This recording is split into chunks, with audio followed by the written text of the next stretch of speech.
Today, for the very first time, I get to listen to Metallica's often, I don't even know what you would call it, controversial album, I guess. Maligned, whatever. Some people really like it, some people don't. There's something I've heard about a snare drum. Who knows what it is? Saint Anger. Shoot me again, I ain't dead yet. Come on, shoot me again, I ain't dead yet.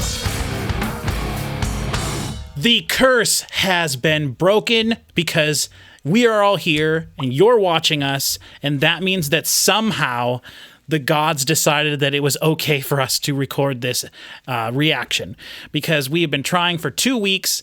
It's been making me very skittish the entire time, because when I tell our fans, of which there are some, of which there are many, when I tell people that we've got Saint Anger coming up, and then month goes by, I feel like I've let everybody down. So I got sick. I don't think I could have talked that long. I don't begrudge you, and I don't begrudge remote Chris either at all. Which, by the way, I'm Patrick. This is Chris. That's also my other brother, Chris. I'm remote. Right? That's Bob Newhart joke. Yeah. Oh, wow. I'm Daryl. It's my brother Daryl and my other brother Daryl. I'm so glad somebody on Earth is still quoting Bob Newhart. I'm happy you guys both knew what that was. I thought I'd be like, well, you guys, Patrick, stupid idiot, don't know what he's talking about. We all get it. Bob Newhart Show. Look it up. It's really great. One of the greatest endings to a sitcom of all time. Or was that the other one? It doesn't matter. Anyway, one of them was really great. Yeah. Well, because he with the other one with the best ending. Well, The Sopranos. Well, not.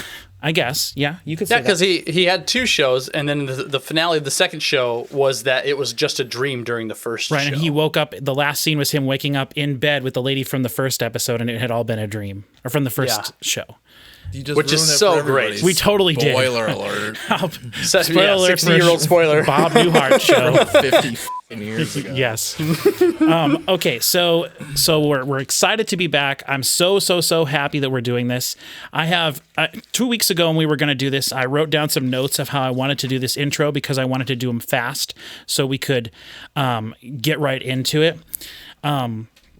So one thing I did want to mention is, because I don't think we've mentioned this before, it is hard for all the 3 of us to get together, because none of us live close together relatively. Mm-hmm. Present Chris is here in present time because he lives about 40-ish miles away from my house, but he also has like a real job and things, and as we've discussed in previous videos, a growing family and all sorts of stuff. And I feel guilty asking him to come over to do this. I cannot give him anything. There's no compensation. None of us have made a single cent off of any video we've recorded together. I've never made a cent off of any video I've ever posted online or anything like that. We do this just for the comments that tell us that we don't understand how drums work. Well, but there's a lot more comments. Trust me, there's... First of all, hold on. No. If you think you understand what negative comments are like, try listening to Led Zeppelin 4 for the first time. No, thank you. Reacting to it, living not in a fantasy world where you think that it sounds good, and actually understanding that album sounds like total garbage.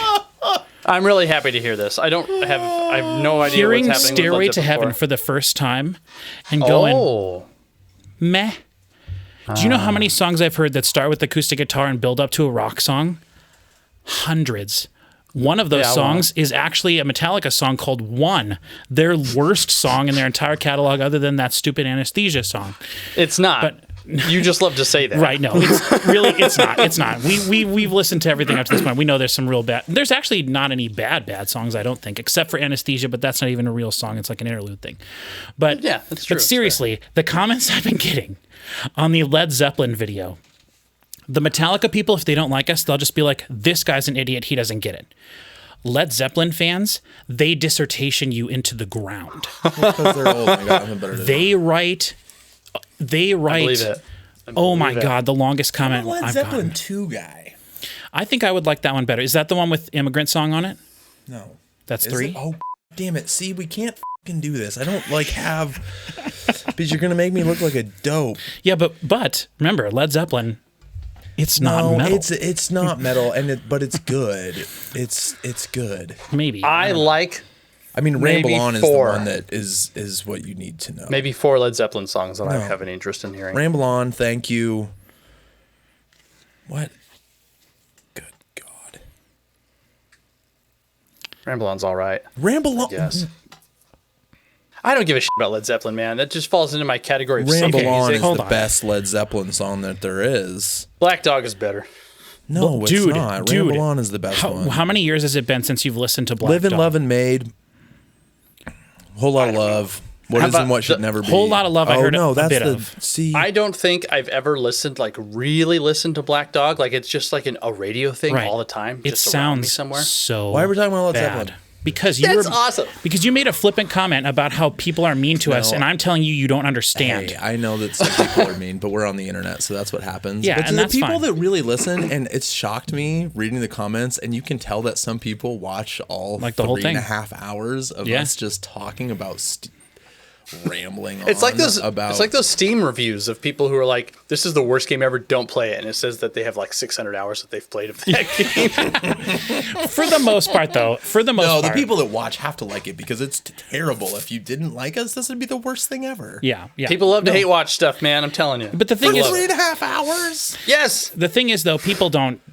For the If most you're part, doing that, everybody loves it. No, I know, but I'm saying stop now. Go do something you like. No, but what I'm saying is people who, for the most part, a vast majority of the comments are people being super awesome and typing really neat things. And I whenever I find good comments, I like save them specifically. I do. Patrick screenshots them to us. I read them to my wife, and like, Yeah, and I save. Like there's a couple, whatever. I don't want to spend a bunch of time doing all this, which I was going to originally, but again, I just want to get to the music. But Hats off to the guy who put all of the Metallica songs in dude, order. who is that guy? Go get his. Chaos. Let's say his username. Chaos Agent. That is Agent absolutely insane. When did you do that list? How long did it take you? And what did you do during 72 seasons? Like, how did you shuffle that back in? You must have had that done beforehand.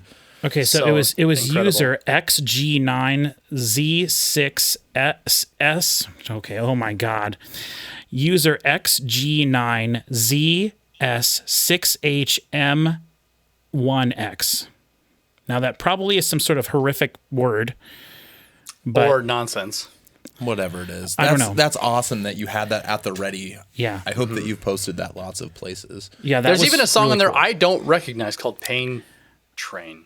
Is that what it says? Hate Train. Or I Hate think. Train. Hate Train. Yeah. Yeah, I was like, Chris what was the like, hell what? is Hate He Train? was like, what is I've this never song? heard of that. I still haven't gone to listen to it or tried to find it anywhere. I've tried nothing and I'm all out of ideas. Well, but it'll give you something to do at some point. But yeah. But what I was going to say was I do save a bunch of them, and like one of the things that I'm doing is I'm going through, and when people mention, and we still have a lot of Metallica to go, and one of the things that I was excited to show everybody, because I know not everybody subscribes to the channel, but if you do, occasionally you'd see the posts that I actually like Us, hit the bell, put do up the stuff. I'll put up a post on occasion with a picture, because you have to post a picture with it, I think, and the picture has to be square, which kind of sucks. But so I like the last thing I did was I inserted Taylor Swift into a picture of Metallica, and I basically used her to cover James. But the fun thing was their hair totally like worked even. It looked like the exact same hair. 80s James hair. 80s and, James like, hair. young Yep. Cliff is on the Taylor. other side of the picture and everything too. okay. So it's Taylor Swift and everything, because that was when I was I was basically saying we had to cancel Saint Anger last week, but I'm going to be reacting to Taylor Swift and uploading that instead. And then I killed myself to react to that and upload it all like the next day, then react to Blur's new album, The Ballad of Darren. And then I destroyed myself editing that all in one day, letting it render for 12 hours on my computer down here while I was rendering a different. Oh, it was awful. I just had terrible time. To listen to old Taylor Swift. Huh? To listen to old Taylor Swift. Yeah, but it's new and it sounds phenomenal. Did you It go sounds compare it to the other so one? good. Yeah, well, but I like the original as well, but this new one is just the stereo spectrum is so wide, and the guitars, like everything fits so perfectly into the stereo spectrum, and it just sounds phenomenal. There is one song on the album called Haunted, which was like one of her bigger songs back in the day. It sounds terrible. What's the name of the record? Speak Now, Taylor's version. God, I was going to say that. Did we have this? Anyway, while he's looking up whatever he's looking up, in one of my posts on my channel, I posted that I got these in the mail. They are officially Garage Inc. and S&M, so we are officially going to react to these. I don't know how we're going to do it because they're huge double albums. I think my plan for Garage Inc. is to just probably listen to the first disc in one video, and then when we get done with all of Metallica, a lot of people want us to do some reactions to some of their live content, which I'm very excited to do that as well, especially because of how much I don't necessarily care for the mixes of their first 4 albums.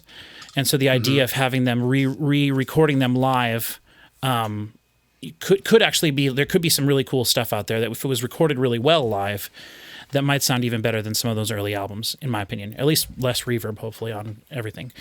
But I don't know how they mix their live stuff, so it doesn't matter. But anyway, we're going to be doing Symphony of Metallica. We're going to be doing Garage Inc. I'm very excited for that. I have these.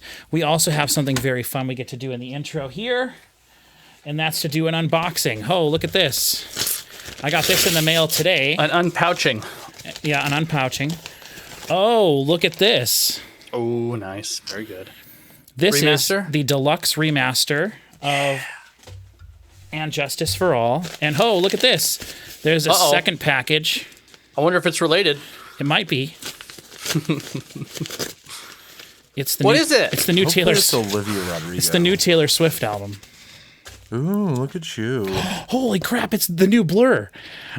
I did not think act that like I you would. didn't know. Just within like 4 days after it came out. That's awesome. Okay, and also Master Puppets. So Did you not order these? What is this? No, I did. How do you not know what's in there? I know what's in there. I just didn't know that this was going to be coming. I ordered. Oh, okay. I ordered, and this is one of the things I was going to tell everybody. Public service announcement from Patrick Musilek over here. The single disc versions of the most recent remasters of the first 4 Metallica albums are $5 on Amazon. Wow. Just $5. So I great. got both of these plus Kill 'Em All and Ride the Lightning for $20. And because I had ordered something else, that put me over the $25 limit, so I got free shipping. So I literally bought this CD brand new from Amazon for only $5. Same thing with this, same thing with Ride the Lightning, same thing with Kill 'Em All. And so if you don't have these albums physically and you want them, $5 is an insane price for these, and they are the 2018 remasters from Blackened Records. So these are the updated versions. The only thing that could be better than these are the 2-disc versions that come with all the bonus stuff on the second disc of like rehearsal footage, songs and like different mixes of the original album and stuff. But those cost like $25. So public service announcement there. You can get a bunch of Metallica. And I will be having in the mail probably later this week coming Ride the Lightning and Kill 'Em All. You can just keep listening to the MP3s that you downloaded from Napster in 1999 too. Yes. Dude, Kazaa. It would have been Kazaa. I have almost all of the music that I ever had throughout my existence. That you downloaded? Almost all of it has been downloaded. I own like 12 CDs my whole life. Yeah. And I recently lost a hard drive in my system like a year and a half ago or something, maybe 2 years ago at this point, and I finally lost that whole library. I remember when that happened to you. me. It was really devastating. But Extremely I had devastating. a handful of them on a little SD card for my stereo in my car. And so I do still have all of the Metallica stuff that I have downloaded since I was at least in high school. Like, those files are old as shit. What about, do you ever have like an MP3 player or something that you have sitting in a closet that could have like thousands of songs on it? Maybe. It wouldn't have thousands of songs on it, because if I had a standalone MP3 player sitting somewhere, it's probably 256 megs. Like, Probably, you're right. Okay. Okay, so also I have to point out that there's been a lot of stuff going on since we recorded the last Metallica video, and I got some cool stuff that I was going to show everybody, which I do sometimes in my video. So we'll go through these real quick. Oh, look, it's the Red Dead Redemption 2 house building EP that I managed to get on vinyl. Really cool. what the hell is a house building EP? The house building EP is, I don't know if you can see that, it's marbled. When in the epilogue of Red RDR2, there's the house building song. When you're built, do you remember that part of the game? Never played it. I thought you never got to the end of Red Dead Redemption 2? I never played it. I didn't start it. You didn't play any Red Dead Redemption 2? Oh, well. Red Dead Redemption 2 is my favorite game of all time. It's sitting over here behind Chris's head. It's my favorite game of all time. And in the epilogue, there is a moment in the game where you build a house, and they play this song that has vocals and everything in it. And it's like kind of a bouncy, sort of a bluegrassy song, and you have to do basically sort of like a quick time event as you're building the house, and the movements of the whole thing go with the music of the song. So like That's cool. It's very it's amazing. It actually, the epilogue of RDR2 is my favorite part of RDR2 because it makes RDR1 even better, and RDR1 is my third favorite game of all time, or fourth favorite game of all time. But anyway, I've been looking for the copy of this online forever. This is only a 10-inch. So Are the other 3 Minecraft? because it's a building EP. Minecraft rules. Minecraft is the best video game that's ever been created. Oh, my favorite games, you mean? Yeah. I'm sorry. I just thought you meant the other songs on here. If anyone's curious, every song on here was made by the same guys. It sounds very different from the rest of the Red Dead Redemption and soundtrack. the Minecraft music rips. Minecraft is great. Yeah, I have no problem with Minecraft. I've spent many hours in it building stuff with my nephew. But no. Nice. No. Number 1 is Red Dead Redemption 2. Number 2 is The Witcher 3. Number 3 is Horizon Forbidden West. Number 4 is Red Dead Redemption 1. Number 5 is Shadow of the Colossus, the remake. Wrong. And then Minecraft somewhere down the line. Here's a Dwayne Eddy record I bought at a garage sale. It's really great. He's my favorite guitar player, way better than Kirk Hammett. Here's a Popeye record. Popeye's really great, and that's really cool. Whatever, who cares? This one, I thought you would appreciate this, Chris.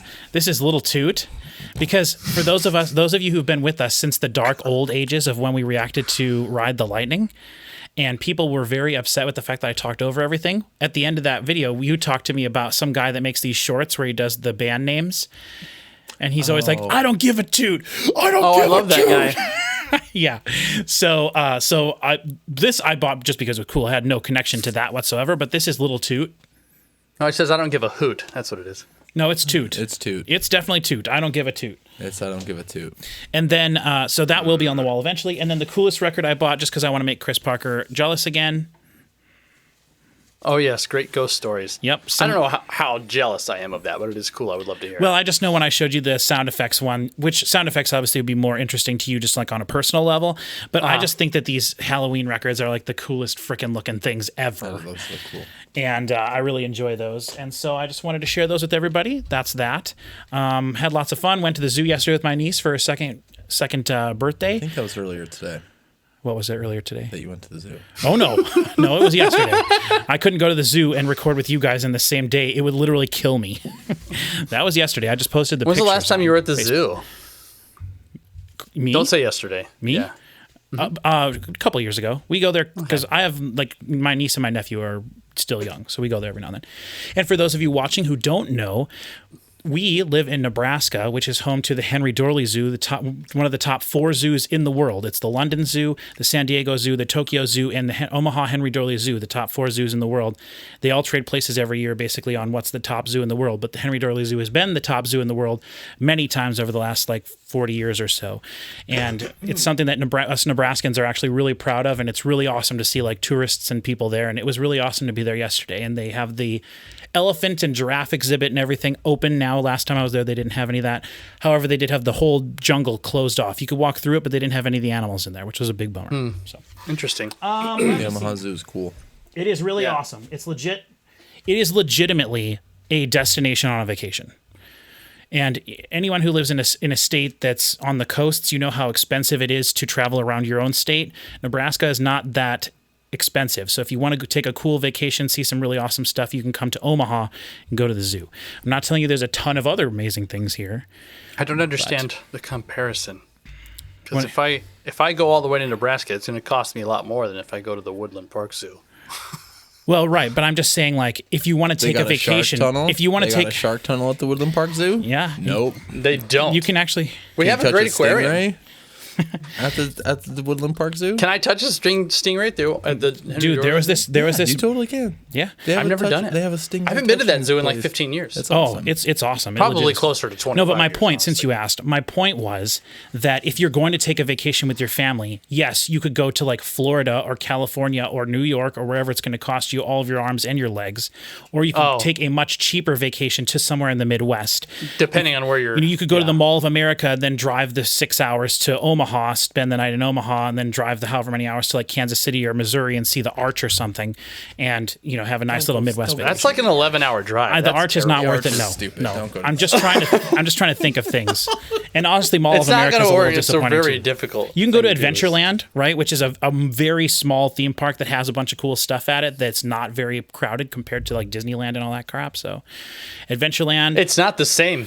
no, and I wouldn't want it to be either. I would never go there. No. Screw Disneyland. Okay, I think that's pretty Says much all the someone who's stuff we never had been to there. Disneyland. Let me look at my notes again. Metallica. Yeah, we'll get there. We'll get there. One thing I did want to. I don't think that I've ever listened to all of Saint Anger. Okay. Let's just talk about Saint Anger. Okay, so Yeah. I was telling these guys before we started that I had some huge information spoiled for me, and I blame you.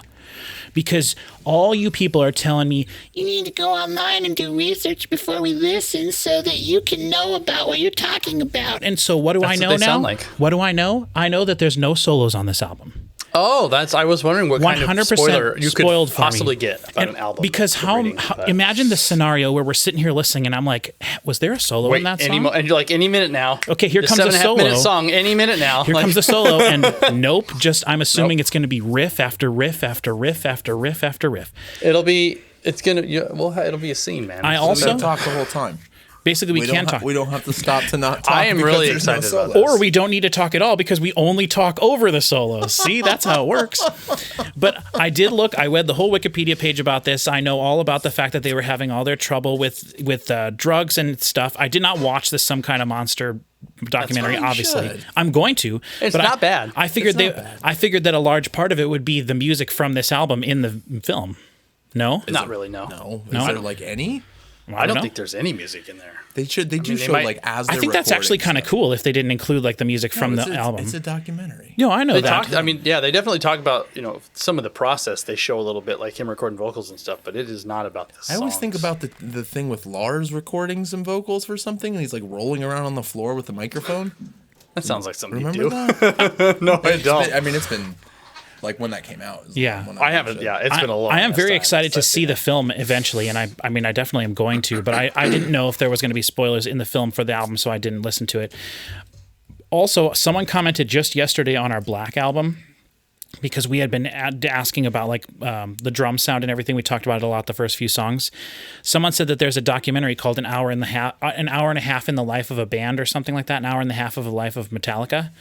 It's an hour and a half long documentary about the production of Black Album. Wow. And so I didn't. I'll watch that. But the person was saying that like because you guys talk about the production stuff a lot, they thought that we would really enjoy that aspect of it, and so I guess that's out there somewhere. So I'm very excited to look. I'm into that. going to look into that. Maybe I would love to watch that. Was that a series? Whoever said that, was that a series that like streamed on Netflix like a million years ago? Because if it was, there was some cool ones on there because there was something. There was like this. There was official- another- I watched it. there on was a series. Steely I Dan's don't know. Asia, and it was. Yeah. And did you see that one? Well, I've seen on Netflix. There I used swear- to be the original album. There was a series of like classic rock albums where they would go through and like load up the tracks on a board. Is that what you're talking about? Yeah, those were all amazing. were I saw all of That those. series was excellent. but I never saw yes. a Metallica one. I don't. Do you know what it was called? Do you remember? What It was called? like I think it was really generic, like classic album something, like or Yeah. classic album, classic somethings, stories or something like that. If anyone knows what those Yeah. are called, let us know. And then Patrick There's a- screenshot us the comment. There's a podcast that does something similar called Song Exploder. Oh, I've listened to a couple of those a long time ago. I learned the episode about the intro for BoJack Horseman is really cool. I've never Dan. watched that show. It is BoJack such- Horseman. I've heard a lot of good things about it, but man, I it's just such a yeah, good show. Yeah, That's Will Arnett, right? Yeah, and a lot of people. It's stacked, but absolutely. dude. And Speaking of and- animation, the new season of Futurama coming out. Have you guys watched Agretzko? We'll see. I was thinking. No, I don't even know what that is. You don't know what? Have you watched Agretzko? Agretzko? Agretzko? Oh, is that little bear thing you were telling me about? Yeah. Oh no, I never saw it. I haven't watched it yet since you were telling me about it in one of the Metallica It's videos. Sanrio, so it's like you know it's gonna be great. Sure. I like subscribe to Netflix like once every Oh, year or so. okay, for a here- month so I can see if there's new Yeah. Agretzko. Yeah. Anyway. Well, maybe. I mean, I don't know. But so okay. So I was looking for. There have been several comments that I've saved specifically to like do in this video. I wasn't going to do them, but we'll do them now. So one of the comments that I found was from Brad Ashlock at Brad Ashlock. He says, "New to the channel. overall enjoying it, but please stop saying that an older band sounds like a newer band. I know you addressed this previously and think it's okay, but you guys are wrong. Imagine listening to the Beatles and saying, and then it runs off. And It's a running gag. No, it's not a running gag. It is a running gag. Why the hell can't you compare two things that sound similar? It is weird, Patrick. Who cares what year they came out? What? I can look at a Model T car and a Ferrari and say they're both cars. You don't say that Abraham Lincoln is named after Lincoln, Nebraska. But that's not what I'm saying. I'm saying to say that something reminds you of when a I thing. listen to a Metallica riff that, and it sounds like an In Flames riff to me, I have every right to say, "Oh, that sounds like an In Flames riff." We're not trying to rip on you, Brad. It's okay. I get it. I'm ripping on you, Brad. I feel It's a semantics thing, and I understand the complaint, but it is effectively a useless complaint. Like if you know what is being said. But it's a gag now. Patrick likes to say blasphemy on the internet, and so that's why Patrick likes to compare Metallica to Godsmack. One sucks. See, like, look how he loves it. He loves it. Oh, also, I was going to say, in our last, this is the last thing I'll bring up. We had an amazing man named Paul DeCarli or DeCarli comment on the Reload reaction, saying that he was the man that mixed the albums Load and Reload. Now, Holy shit. Now, whether it is the actual person. Edited. He said edited. He was an editor. Yeah, sorry. Did I say mixed? Yeah. He was an editor, but he was also listed as like somewhat producer and Pro Tools editing and engineering and things. So he was listed as multiple things.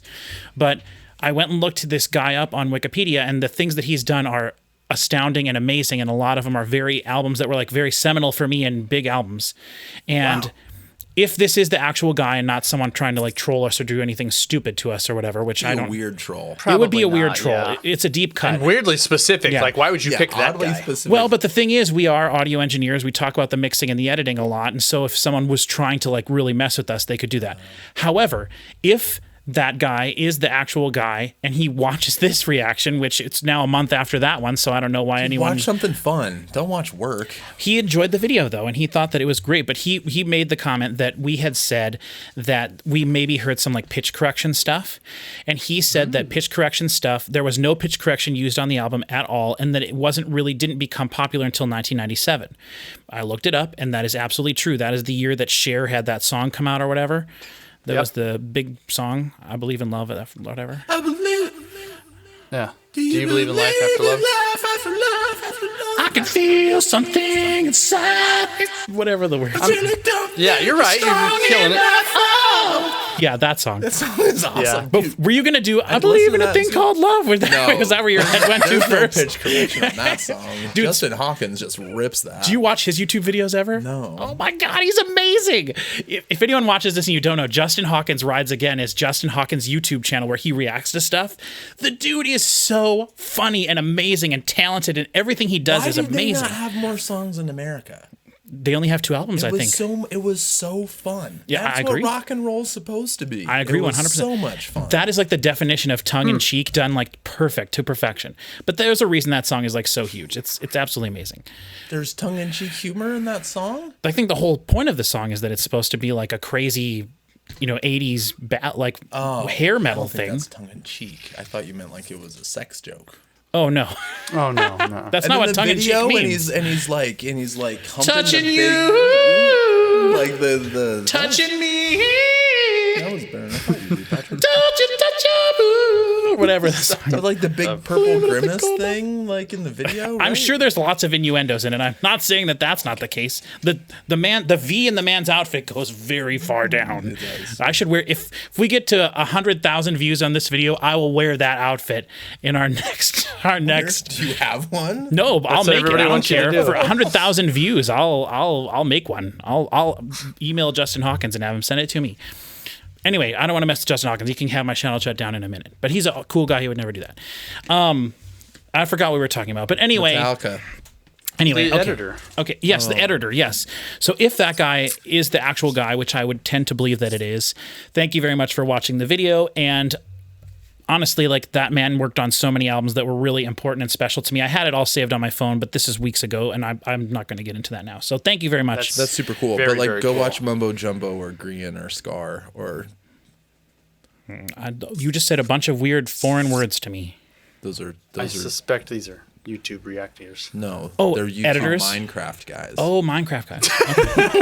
That's what I watch on YouTube. Hey, It's Minecraft videos. I have several Minecraft videos here on my channel, so you can go watch those. We did some challenges and all sorts of stuff. Oh yeah, yeah. That's pretty cool. Where we made this giant room and we had separated it into 6 rooms, and then we had like, okay, the first thing we had to build something specific, and then my nephew and I went and did it as fast as we had a timer, whoever could do it best in the time or whatever, and then we had it judged by all the people in my family. It's here on my YouTube channel. You're literally sitting in the house that video resides in at the moment. Whoever built this is a ding dong. Oh! Fireworks. Red fireworks. What on earth was that? Look at this gaping hole! What the heck? That's what blew up? What the heck? The ding dong. Oh! Fireworks.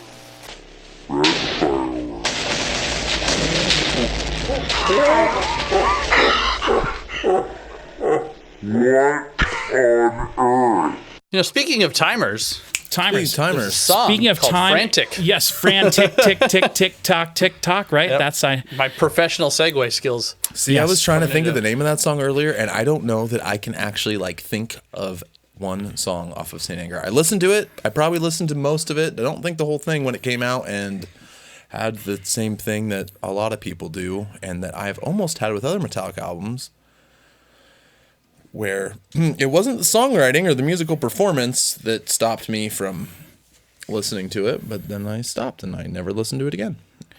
and you did not. I'm assuming you didn't care for the production at the time, No. or at least the snare drum or whatever. don't. So in my doing research for this, and you guys can correct me if you know more about this than I do, but in my research for this, they were approaching this album completely differently. Jason Newsted left the band basically before they started recording this. He left? So James plays all the bass on this album. I thought Bob Rock played all the Bob bass on Rock this played album. all the bass I'm on sorry. the You're album. you're absolutely correct. Bob Rock plays the bass. Okay, good. I'm glad you guys are here. That's what you're here for. That's what I pay you the big bucks for. Those big bucks. So yes, Bob Rock played the bass on this album, and they basically wanted the whole album to feel more like a raw garage recording, because they wanted to reset everything after all the music they'd done in the 90s, I guess. Interesting. Okay. And- Finally figured out how to make records sound good, and then they did Saint Anger. Right, and because a lot of people are saying that the disc 1 of Garage Inc. is, in their opinion, the best production Metallica's ever had, and they think that it's maybe one of the best sounding rock albums of all time, heavy albums of all time, which is what we were saying about Load and Reload. Load and Reload sound good. I've been going back and listening to those albums so much since we did those reactions. Good. That's Load, great. I cannot get over Load. It's so fantastic. But I can't Yeah. get past the first half of it though. The first half is so good and it's so long. When you get to the second half, it's like, I don't know if I want to do the rest of this anymore. But which, speaking of that brings me to another announcement I was going to make. Last week when we were all in a shambles because Chris was sick, the plan was going to be for Chris Parker and I to record something else so that I could at least put out a Metallica video. But then Chris Parker decided to cancel on me as well. Again, no, I don't. My face was all big and puffy and awful. No, this was last week, not the week before. Oh, okay. Anyway, it doesn't matter. We had talked about several different scenarios. I ended up recording the Taylor Swift reaction for my channel, and then what I did was, but before that, Chris Parker and I had planned on doing a re-listen to Ride the Lightning, because I've been trying to go back through and listen to all the Metallica albums we've listened to thus far so that I can start ranking them and ranking the songs that I enjoy and things, because I want us to do a bunch of videos of that. Now that my channel is monetized, I want to do some... I'm just going to tell everybody, I want to do some Metallica-related content videos that are basically like what we're doing, but with no music in it, so that I can monetize them and just see what happens. So basically, I want us to do some sort of podcasty episode type things where we rank the albums, talk about different things. We talk about one for a while, and you guys can try to explain to me why it's not the worst song. More podcasty. And so But one of the things I've been wanting to do is I've gone back and I've listened to Master of Puppets a couple times, but I have not yet made it to the final song, which I think is Orion the final song on Master of Puppets? Yeah, because Call of Cthulhu is Ride the Lightning. Well, yep. Mm-hmm. So I haven't made it to Orion yet because that's the song I keep wanting to kind of get to because I talked over that song a lot because I was tired when we were recording it. And I know there's a lot of really cool bluesy stuff on that song, and I have not heard that yet because I didn't pay attention to it when I was editing it or when we were listening to it the first time. But Ride the Lightning is an album that I've gone back and tried to listen to a couple of times, and I've only made it past the first 2 songs. And I know there's only 8 songs on that album, but when I listen to Ride the Lightning, the song, and it gets to the solo, I'm like, what the hell is happening? It's soaring. It's fast as crap. And then they like harmonize the whole thing. And I'm just like, how did I not listen to this when we were doing our initial reaction? Damn right, stupid. I literally was getting mad at myself for the same reasons everybody else was getting mad at us. Because it sounds so amazing. And so I brought up the idea with Chris Parker, who wasn't here with us when we did that, if he wanted to do a re-listen of that album with me. And he said he was interested in it. So we're going to do that on the channel. We're going to do that, and we're going to have a fun time with it. So that's something, more Metallica-y stuff you guys can look forward to, along with all the last 2 studio albums when we're done with this, plus those other 2 albums, plus who knows what. Also, may edit this out, but since you don't ever reply to tweets or anything, did you ever see my message about Metallica broadcasting their concert in August? Yeah. My initial plan was going to be to have us be done with all of their studio albums before then, so I could go see it and know every song that they're going to play. Oh. I don't think we can do that anymore unless we do the next 3 weeks in a row. And I don't want to ask you guys to do 3 weeks in a row. That ain't going to happen. Yeah, I don't think I could do it. Right. So I don't think we'll be doing that. But for a while I was entertaining the idea of like taking a camera. Is it only live? They're broadcasting it live from Texas to every theater, basically. That's wild. What day of the week? It's both nights. It's 2 nights. It's a Friday and a Sunday. Because it's Which days? It's August 18th and 20th, I think, or something like that. Maybe it's the 19th and the 21st. But they're doing it from Texas, and I looked, and every movie theater in Lincoln and Omaha is basically doing it. Because I just kept thinking about like how cool it would be to like take a camera and film us talking about it in the car on the way there, Chris, and then seeing it and then immediately afterwards doing it. Maybe standing in line and talking to some people who watch our videos, who meet the fans out there in the world. I'm not telling anybody where we're going. God, what a thing that would be. Okay, so about Saint Anger, the only song that I know is Frantic. And I really remember enjoying that song when it was on the radio when we were in high school, because this album came out in 2003. Mm-hmm. And I remember enjoying that song. I don't recall what it sounded like at all. And I know that the whole big thing with this is the snare drum. And when I was reading about it online, they said that they had been trying to get these different sounds. And what they would do is just sort of like jam with the songs going and just record lots of stuff. And then eventually have like a take of the song that they liked, and they pretty much left it like that. So I don't think there's going to be tons of overdubs. I know there are some, like I think there's going to be some lead guitar overdubs. I don't think there's going to be any soloing because that's what it said. I think that James maybe did some lead or some like vocal overdubs. That's all right. We're still okay. We're still existing. I think that. Sorry, Patrick. No, you're fine. Unless the camera moved, did it cut you off a little? That's all right. It doesn't matter. And then Chris Parker just leaves. Like he doesn't even care about us. So I expected to be very raw sounding, and while they were recording, someone hit the snares on Lars' snare drum accidentally and turned him off, and he was like, "That's the sound I want." And so the sound is apparently Lars' snare drum with the snares turned off. The screen dropped or whatever. Yeah, I guess. So that's pretty much all I know about this. I know that their big singles from this album were Saint Anger and Frantic. I do not recall ever hearing Saint Anger, though I'm probably pretty sure that I did, just because I was listening to the radio so much when I was in high school around this time. I know I've heard Frantic, but the only part that I remember is the Frantic, tick, tick, tick, tick, tick, tock, and I really like that. I think that song's pretty cool, and that's the song that starts this album off. And with that being said, real quick, first let's get our beverages, then we'll start the album, okay? So everybody look right here on the table. We'll be right back to you in a second. Okay, so for this video, there's one reason and one reason only I have this beverage. I'm excited to drink this. I've had it before. This is Starry, by the way. This is a comment that we received on our Kill 'Em All video. Patrick Musilek, drink a clear liquid challenge. Challenge accepted. I think maybe he means water.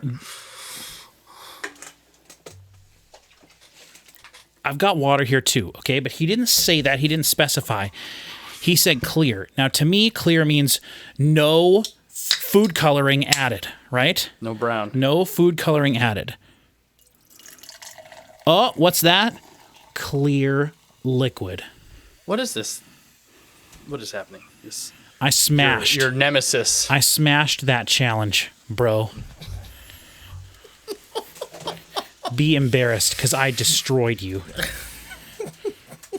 Look, I can even see you through it. It's so clear. You still have to have colored crap in the bottom. Yes, it is red, and we'll be able to watch it slowly get sort of reddish, purplish as I... Because that's your red ice, right? Yes, yeah. Nice.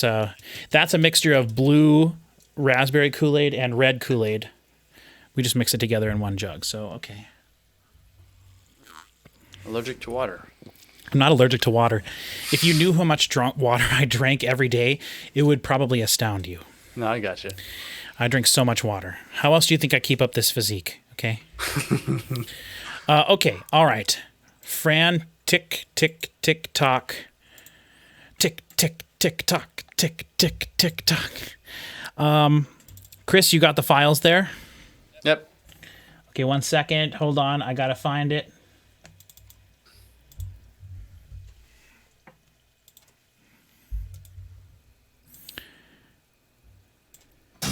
Wait, stop. Why did you hit that then? Because I didn't hit the wrong button. No, I didn't hit it. I could have in-queued it in there, but instead I chose to do it so I wouldn't have to go to the song I already had loaded and remove it. Okay, whatever. Spoiler alert, there's some guitars and some hi-hat. If I had to guess two things that were going to start a Metallica album, it would be hi-hat and some guitar, okay? I've heard 72 Seasons. Whatever. Let's not mess Play the around. song. Let's do it. Ready, Chris? Yeah. 3, 2, 1.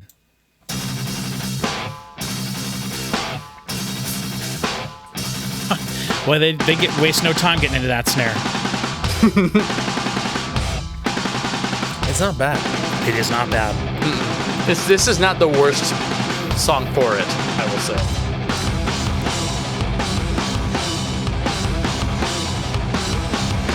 You can really hear the pumping on the compressor pumping on the hi-hats.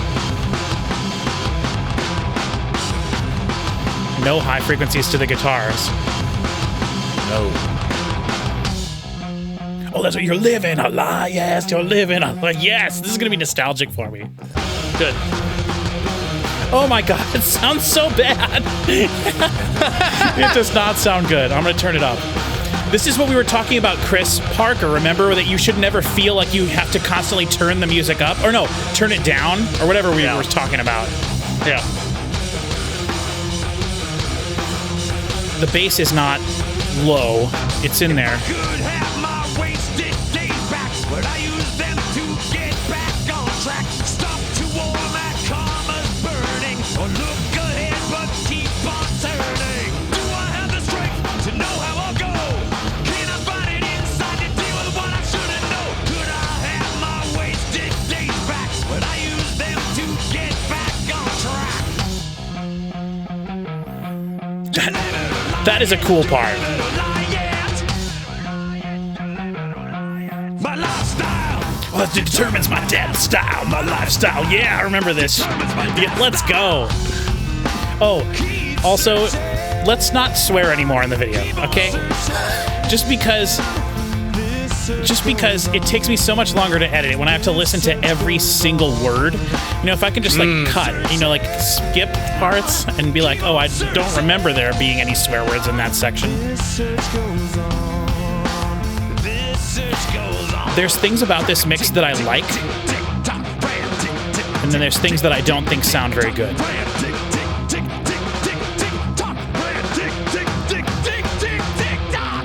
Oh, I love that, like, like insanity thrown there into the vocals, the like hysteria. Yeah. I'm worn out always being afraid, an endless stream of fear that I've made, treading water full of worry, this frantic tick tick tock of hurry. The hi-hat's on the Do left. I have the strength to know how I'll go? It is. Can I find it inside and deal with what I should have known? Or is that just a crash? I think that's just a crash. Might be a crash, yeah. Fear that I've made. You live it or lie it, you live it or lie it. My lifestyle determines my death style. My lifestyle determines. Dude, I love what he's doing with his voice. It's very raw. It's towards the left. It's center. It's Mostly center. Yeah. Hi-hat? The hi-hat, yeah. Yeah, it's like center, like 10 degrees to the right. Not Metallica. Yes, Metallica is the only band that people listen to a Metallica song and say that's not Metallica.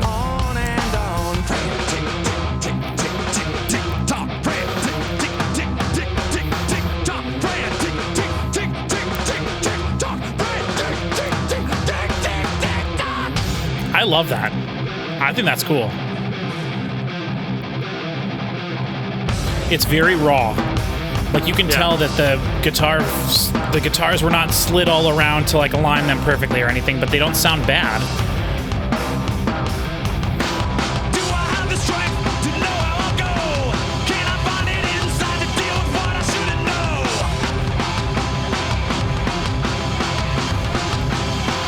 Oh, the compression on those cymbals. Strength to know how I'll go. Can I find it inside to deal with what I shouldn't know? They're a million miles away. Well, they're not. They're really close. They're just shoved into the ground. Their face is being pushed into the ground. Style, a rising tide that pushes to the other side. My lifestyle determines my death style, a rising tide that pushes to the other side. So I think I did read that there were some of the other guys in the band did do some background vocals. So that might have been That like would have to be, because that wasn't James. yeah, that might have been like Bob Rock and or all the guys or something. I don't know. Keep searching,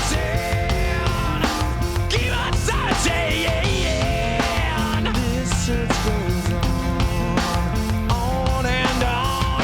Tick, tick, tick, tick, tick, tick, tock, tick, tick, tick, tick, tick, tick, tock, tick, tick, tick, tick, tick, tick, tock, tick, tick, tick, tick, tick, tick, tock.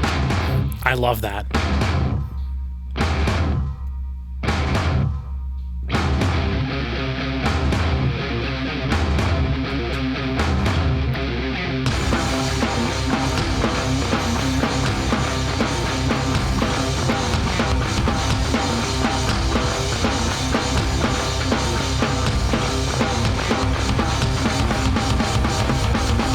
Oh my god.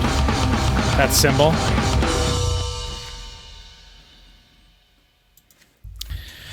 That song is good. It's a fantastic song, but The riff man, at the end is especially awesome, but it sounds terrible. dude, I like the that's just cool. The way it sounds, even like the however it was played, I think it sounds really cool. Oh man, The Slipknotty new metal guitars like at the end, Yeah, like those yeah. couple hits at the Dude, end, that really works. dude, Slipknot is a phenomenal comparison to that because I don't know that's very what it is. It's No, for sure. I mean, like it, right? Isn't Even the like I'm not a compression on Slipknot guy, I'm but- not really either, but when I think of Slipknot, I think of like these very raw sounding roomy drums, but like boxy drums as well. Like to me, the thing that stands out the most about that is the drums. And I really don't think any of the drums were done well, really, or in terms of the way There they were sound. times where I thought Like- that the kick drum, like, oh, that's actually kind of a. Oh, you know, that's true. I don't think I noticed the kick drum the entire time. I was just focusing on the cymbals and the snare. And like, it sounds to me like he wanted the snare to sound that way. And then they were like, this sounds too stupid. So we can't use any of the snare microphone. Just like overheads and stuff, which we know they weren't because the overheads and the cymbals were so compressed. But the snare sounded like it was recorded from so far away that there was so much room to it that it certainly wasn't like a close mic'd, 57 on a snare. That snare, it rings for so long. At the end, when he you can hits it. really hear that. Well, Like, dong, dong, dong, dong. Yeah, but also the moment when they were doing that sort of like stopping part where it was the little choppy part or whatever, and you could hear something ringing. I thought it was a tom that was ringing out, but it probably was the snare ringing out. That snare just rings for days. Oh man, that's interesting. crazy, I think it's really interesting because on one hand, like I really liked that song. I really liked what was happening. It didn't feel as long as it was. It felt shorter to me. Like that was like 5:30 about. Yeah, It's a good song. it didn't feel that long. So I liked that. I would say that is very impressively true about most of the songs on this album because there are some really long tracks and they don't. Like, we already know that there's no solos to be found anywhere on this album, so it's like, how are you going to make 8 minutes and 30 seconds interesting? But it works out. Oh my gosh, yeah. Okay. All right, well, I guess I don't have anything else to say about that, so let's just move right into Saint Anger. Yeah, let's do it. I think that I'm really curious to see if I know this song. Yeah. Really curious to see. All right, ready? All right, in 3, 2, 1.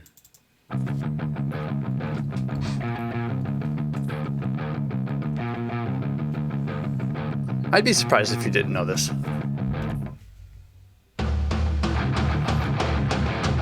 Well, this was their first single, I think, released for it, I read, but so far I do not recognize this at all. Cool. God, now that you said Slipknot, though. Listen to the ring on that snare. Yeah. Oh my God.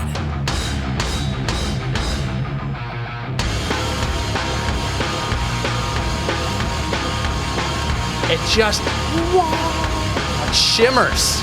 But the ring is like a whole nother instrument, like set. It is. Like That tone just lasts forever. I'm going to turn it up, actually, a little. this is great. Why doesn't it sound better?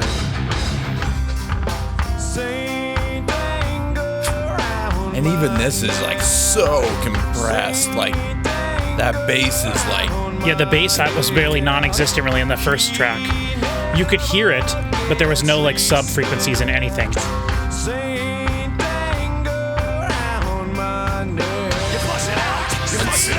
I remember the flush out part. So how'd they do this live? Do they? Someone else does it probably. It's usually Rob.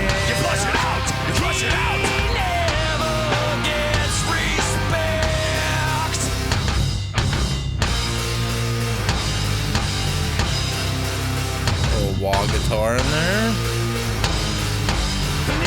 Sort out of tune.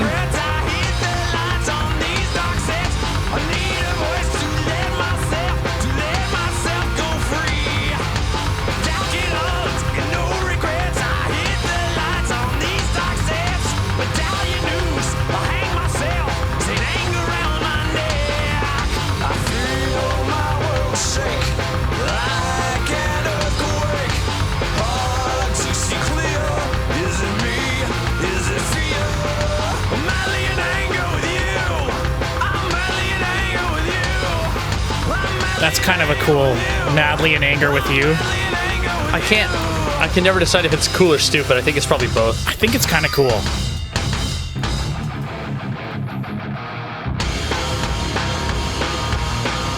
But like all that just low mid goo and the guitars and the bass and the.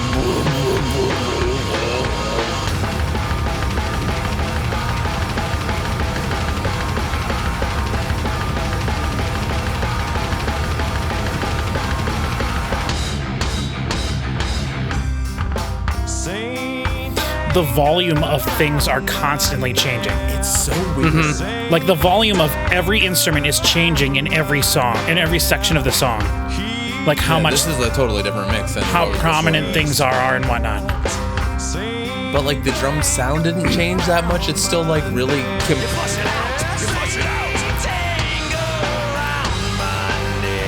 This is corn.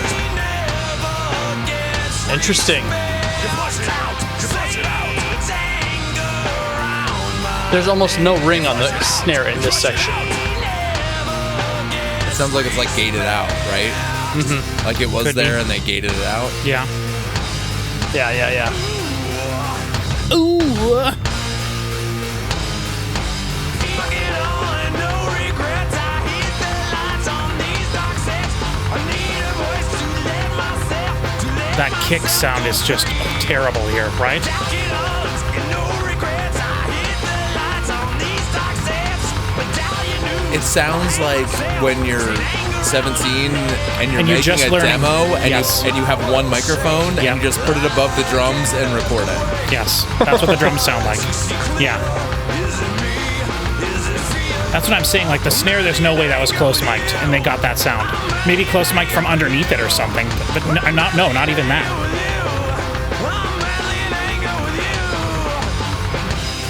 But what is The kick sounds like they is only it on recorded those? the Is he beat. always hitting the snare with the kick? I don't Or know is how he just drums hitting work. the So the hi-hat? guy that said that, he doesn't. That's correct. But like all the sounds are so weird, it's hard to tell what's going on. Yes. Is that the snare? No, those gotta be toms. That's a floor tom. Yeah. Compressed and distorted to holy crap. Yeah. There's the snare. There's the ring.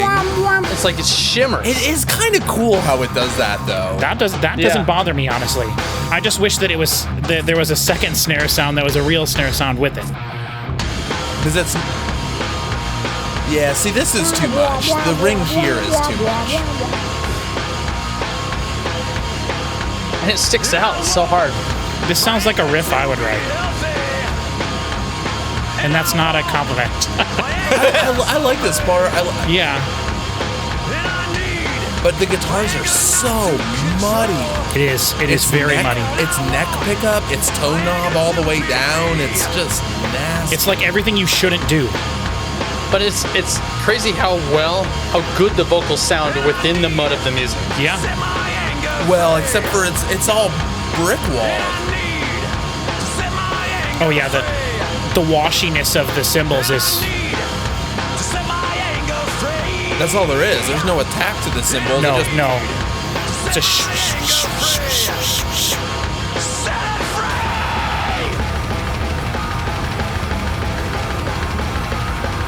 like, I'm sure that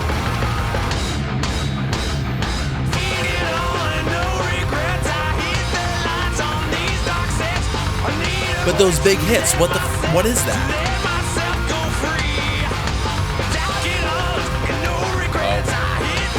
No, I know.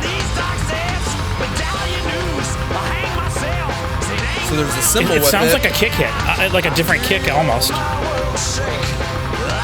I mean, it's definitely a kick cymbal. It-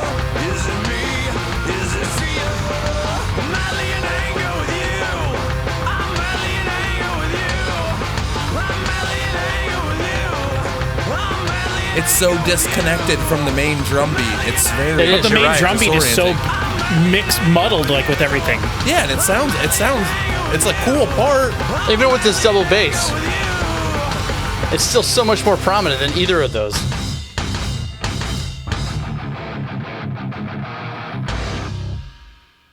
There's a big. Hey, you bass could hit hear the there. bass there. Oh boy, I feel like I'll have to zoom in on my face quite a bit in that song because I think I was just going like a majority of the time, like, what am I listening So to? far, I have enjoyed the music much more than I thought that I might. The production, It's a wild ride. it's weird. But would it be as cool if it didn't have this kind of production? If it sounded like super hi-fi, like properly recorded modern metal, yeah, that would. You think it would be cool? Freaking awesome. Yeah. I look forward to that other album that we've got. Right, queued that's what I was gonna say. I told you guys we were gonna do that beforehand. For anybody watching this video, we also are going to be doing a reaction to a few songs off of the hashtag Stanger 2015 album.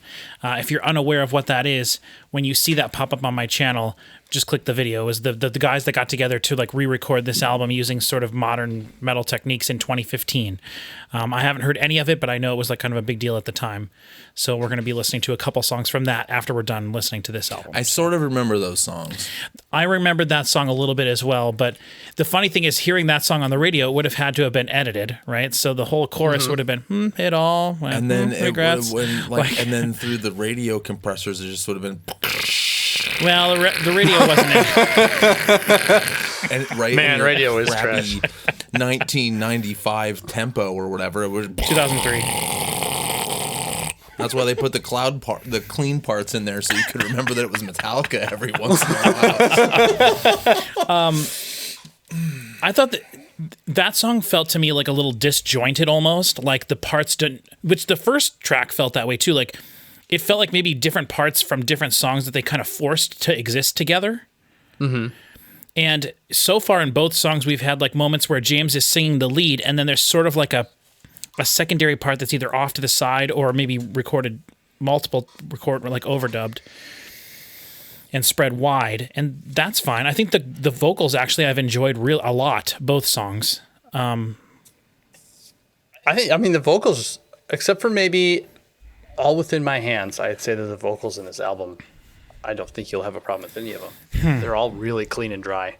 Interesting. I was going to say, I think the vocal performance is great. Like, that's probably more or less what I want to hear James doing. Hetfield doing. Jim. Old Jimmy Het. Old Jimmy Het. I just had my tongue got tied there for a moment.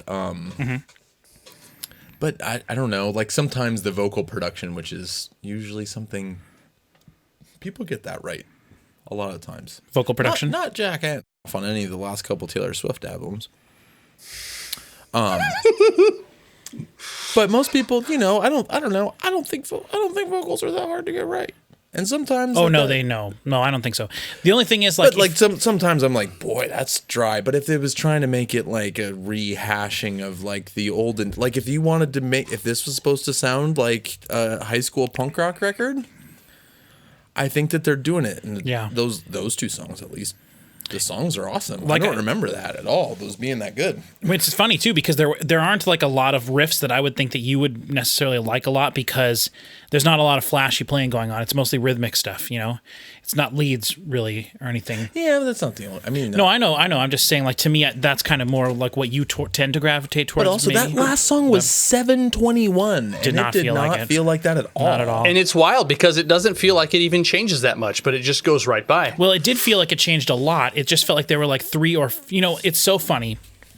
But doing these Metallica reactions has changed the way that I look at almost everything in many different ways, whether it's like, oh, I'm glad that this happened here and it didn't happen in Metallica or whatever, whether I'm doing a metal album or not. But listening to the Blur album that just came out a couple of days ago, the thing that frustrated me so much about that album is because I think that it is legitimately maybe the like highest quality recording I've ever heard. Like Blur albums are not known for like high fidelity recordings at all. In fact, they're much more of a garagey sounding band usually. But this new album is like, I listened to the first two songs and I was like, I've never heard anything like this. I could not believe the stereo spectrum and how everything was placed within the spectrum. It felt to me almost like there was a depth to it forward and backwards rather than just sideways, which I know sounds stupid. But then while I was listening to it, I was like, this just doesn't seem right to me. So while we were listening to the third song, I looked it up online. They recorded it and there's a Dolby Atmos version of it. There's a surround sound. No, I don't have Dolby Atmos. I don't have access to anything that would have surround sound like that on it. But like that's interesting. Like you can order it for just £25 off of this website called superdeluxeedition.com. 25 pounds of what? 25 pounds of British currency. but like it sounded so phenomenal to me. I was like, there's got to be something here. And I was right. There's a Dolby version of it. And the fourth song on that album, on this album, is called Russian Strings. And I have never in my life heard an acoustic guitar recorded the way that it's recorded on that song. I'm going to have to listen to that. It literally sounds, it sounds like your head is setup inside the guitar. Cool. It absolutely is one of the best sounding things. But the reason I bring that up is because my complaint with that album and everything Damon Albarn has released for the last decade is that he insists on only writing two parts to a song, a verse and a chorus. That's all you need. No, you don't. You need a third part at least, because after so many tracks in a row of just listening to verse 1, chorus, verse 2, chorus, the song's over, they just all run together because there's never any feeling of finality to any of the songs. You have to go away from where you've been so far so that you can come back home and feel resolution. Yes, I'm being a smartass. That's true. It just occurred to me that we are in the year 2023. You think we were 2022? I did. And we're in July. I read this. I'm like, oh, 2023. Is this a misprint? And I'm like, no, that's actually what year it is. That's really great. But my point with that, with bringing that up, is Metallica does the exact opposite thing. I've been trying to listen to 72 Seasons a little bit more because you brought that up when we were listening to Reload. Dude, that album is just section after section after section after section after section of song. It just keeps going forever. Like every song. 72 Seasons? Yeah. Is that what I said? Yeah. No, you did. I was just checking. Yeah, every song on that album has like 3 additional sections of the song that don't need to be there. Like you could cut a minute. Make up your mind. You could cut a minute. I know, but that's what I'm saying. Like that's what makes old Metallica great. Is that like there's a whole song and then there's another song after the song, and if they call it the same song. And that's exactly what I talked. That's exactly what I talked about when we were doing those reactions. Right? It felt like they had a verse and a chorus and a verse and a chorus, and then they soloed to the end of the song. Somebody rip apart Patrick's argument on this, because this is also the guy that's like, if there's not 78 minutes of music on a CD, that you might as well just throw it away. I can't. I understand. It just, I understand that I'm I guess being sort of contradictory, but my point was going to be like the song we just listened to there felt like it had the correct amount of sections in it, and they did them the proper amount of times, which is one of the reasons I think that we're listening to it and we're going, I can't believe that song was as long as it actually was. Okay, you're right. Rather than listening to every single song on this Blur album and thinking, why is this song over already? I'm not satisfied with this song. And then listening to 72 Seasons and being like, why are we still in the intro? What are we doing here? You know what I mean? And I can't wait till you listen to Hardwired, because I feel like they do that a lot. Or I was even just thinking Death about Magnetic. Death Magnetic. Like maybe is it my? I'm not going to commit that blasphemy, but a very good Metallica song, All Nightmare Long. I know you guys have mentioned that several times. Such a good song. Such a good song. Yeah. I think the Unnamed Feeling is the high point of this album for me. Okay. All right. Well, we'll get there. First, we got to do Some Kind of Monster, which we'll do right now. Are you ready, Chris? At 8:25. Yes, the name sir. of a movie. That's apparent as this long, probably. That's the full feature-length movie, 8 minutes 25. So who do you think you are, Dream Theater? Okay. All right. Ready, Chris? Yep. All right. I have heard those first 2 songs. I have no clue from here on out. Good. 3, 2, 1.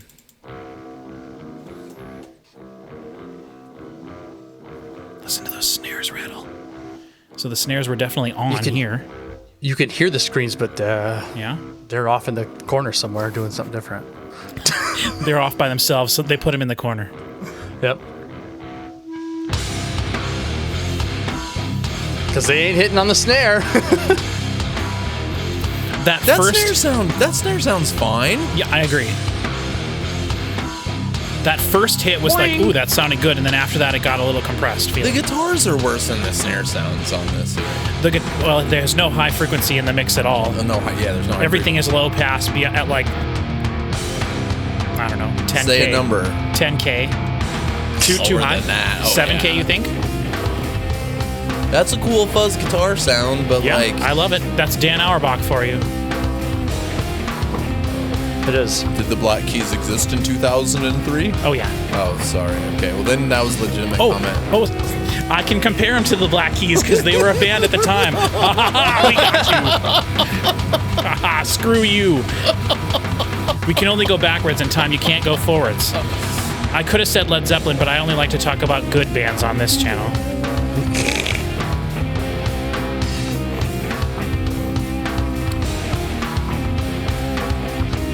It's so funny. If I listen to every element like individually, I'm like, that's not too bad. But when you think about them all combined, it's just kind of like so much worse altogether. It is though, right? Yeah, I'm not going to disagree.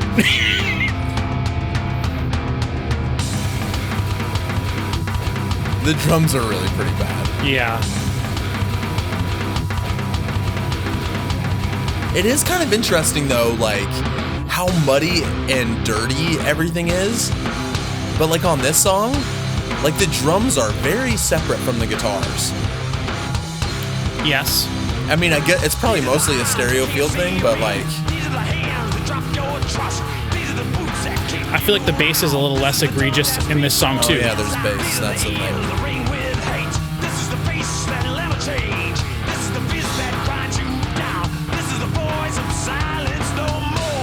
It's interesting he was saying this is the fist when the cover of the album is that fist. I did want to talk about the album artwork. Chris Parker, remind me to talk about the album artwork when we're done with this song, okay? Okay. Is it about Catholic stuff? Not that I'm aware of. I just was going to say how badass the back cover is, and I think it's the coolest piece of Metallica artwork we've seen thus far. Guess we don't need to talk about it now afterwards.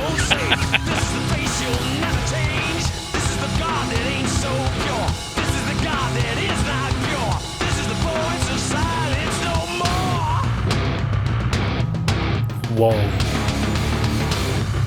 Distorted bass.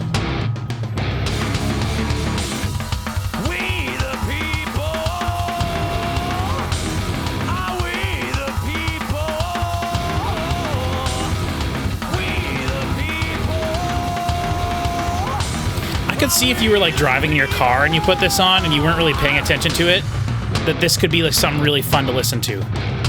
I think this would sound awful in your car. You think so? With the road noise, you would never be able to hear anything really? You would never really I guess. hear anything. Yeah, no, you're probably right. I think headphones is the only way to listen to this. In my car, I don't have any low frequency. It's just high frequencies. So, which I mean, there's no high frequencies in this, but. Also, I just want to point out, I did realize that the intro of this song was like 2.5 minutes long, and they did exactly what I was talking about with 72 Seasons. So, acknowledge that. They are still Metallica. Yeah, and apparently it started here because they did not really do that before this on any of their stuff in the 90s.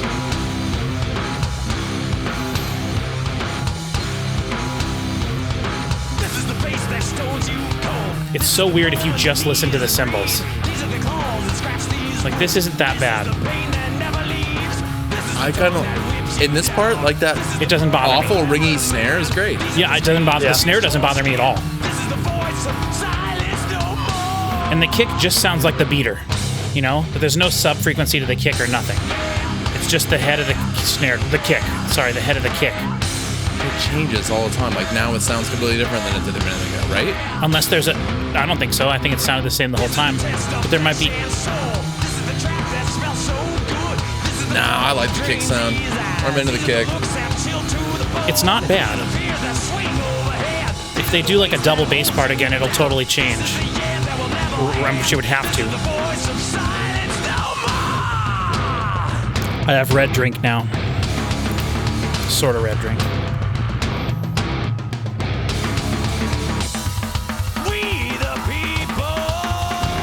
Even the vocals are just so high frequency deficient. Yeah, the whole mix is, but it's not as bad as other things I've listened to this year.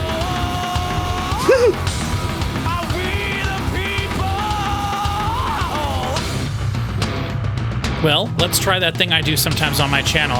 I'll EQ up some of the high frequencies right here. I love the way he does that little growl there.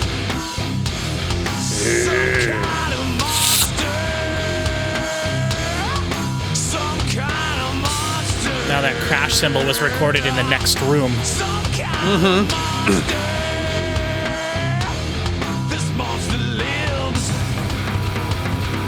I think you hit it. The drums are just so separate from the rest of the mix. Yeah, they're all like super in the center. They have their own little ball, but It would be interesting to hear what this would sound like if you EQ'd out some of those the muddiness of the guitars and then had them not panned fully 100% left and right.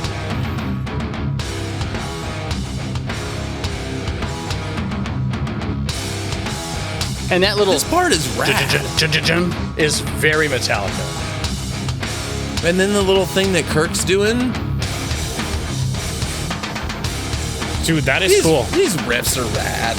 I love this album. I really do. This is the cloud. This should be one of the songs we listen to for the Stanger thing. Okay.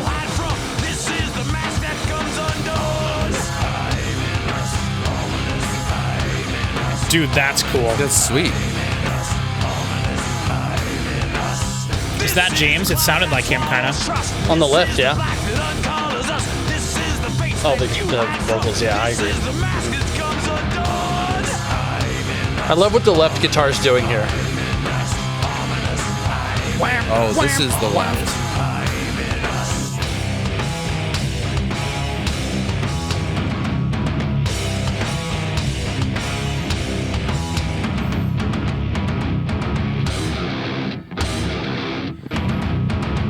What the hell? What in the hell? I'm trying to think of how you would do this, and you would have to do it intentionally, right? Oh yeah. Like there's no way that they put settings on the board and then we're like, okay, play it now. This is all No, it's all post-produced. it's intentionally done They worked really hard to make it sound. like this, which is very weird. But it is kind of interesting. Like, You mean just in general? Hear those fast notes. Like what they're actually doing. I want to. Yeah, I mean, I know what they're doing, but Right. I want to hear it.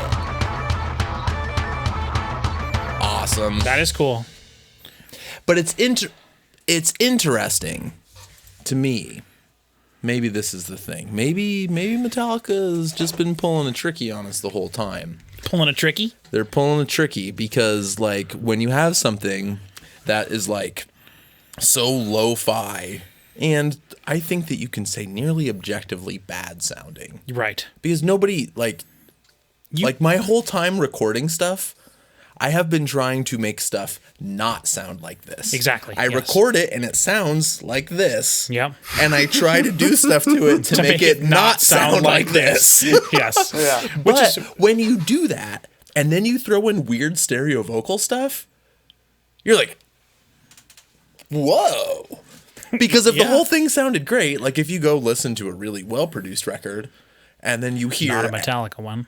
So it's like this Metallica weird one. split of like this super lo-fi garage sound, but then high.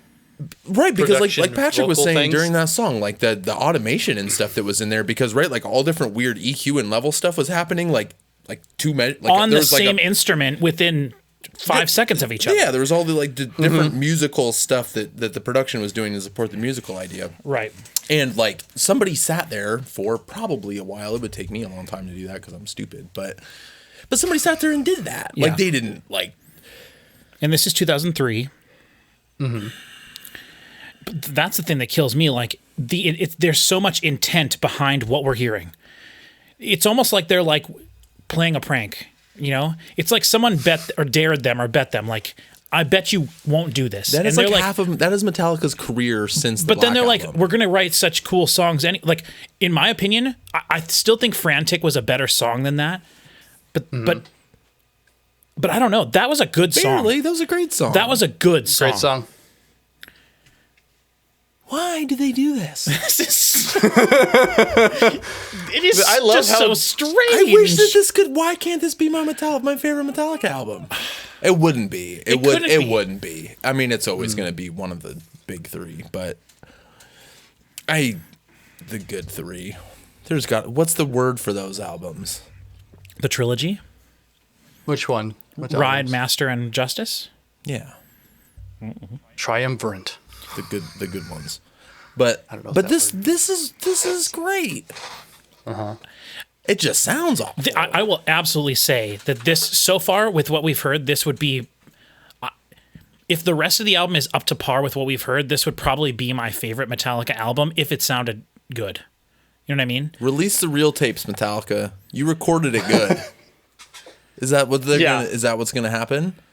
No, Is that 'cause gonna be like they'll never go back and fix Justice, right? Like what's wrong with Justice? Nothing. the lack of bass. Who cares? What's wrong with that? Just such a funny way to answer that. What's wrong with Justice? Like, How dare you? How dare you? Whatever. And we're back. Okay, so the next song we have on here is Dirty Window, and I think I've seen people mention this song. Is this a more well-known song in the Metallica sphere, Chris? I don't know. I don't really know. It's another shorty with just 524. Yeah, I don't think So- I have any insight into what the Second Metallosphere shortest song on feels the record. about this album, other than that they all hate it and refuse to listen to it, and I have to like it alone.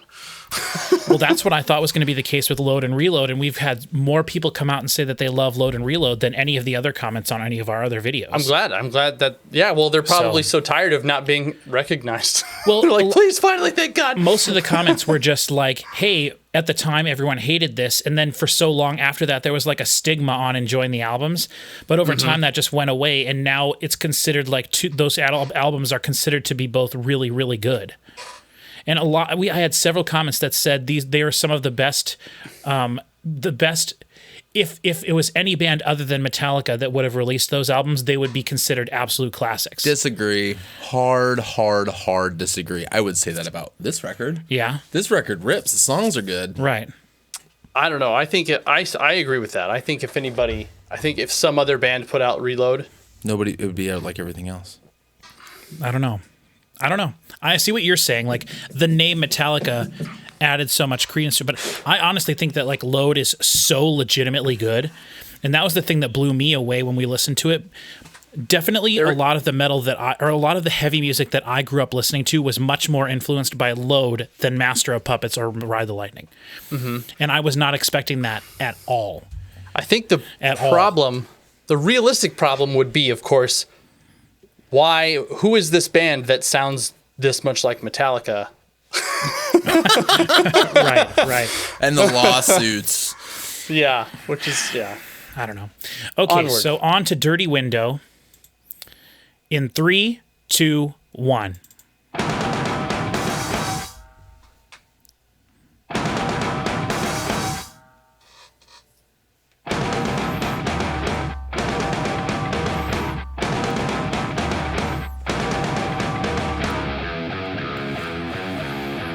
That's badass.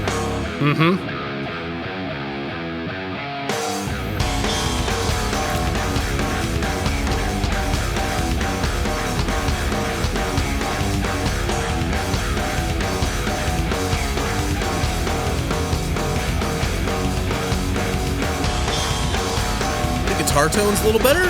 I think so. See my Yeah. reflection in the window.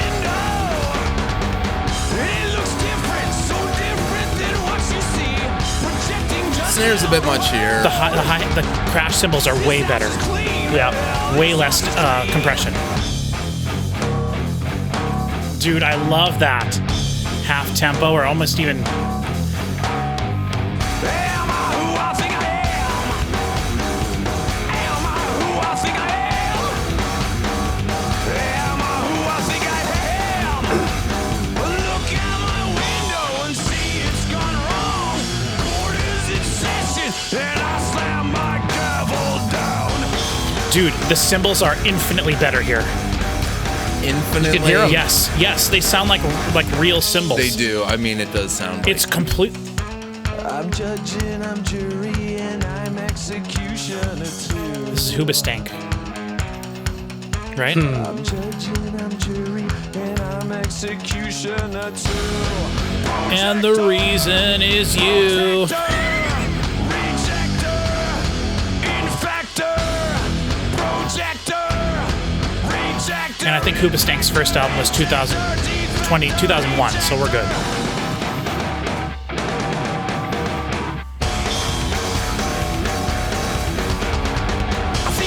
There's way less muddiness to the guitars, Yeah. right? And more high end to them. the drums are. I mean, other than the cymbals, but the kick and the snare are basically the same. Yes. The ringy snare on this part, it is. It is just a little too On much. this part, Right. that's cool. Yeah. I think that snare's gated out again. Yeah, 'Cause that ring it's just like drops. compressed and gated weird. It's a whole thing. Yeah.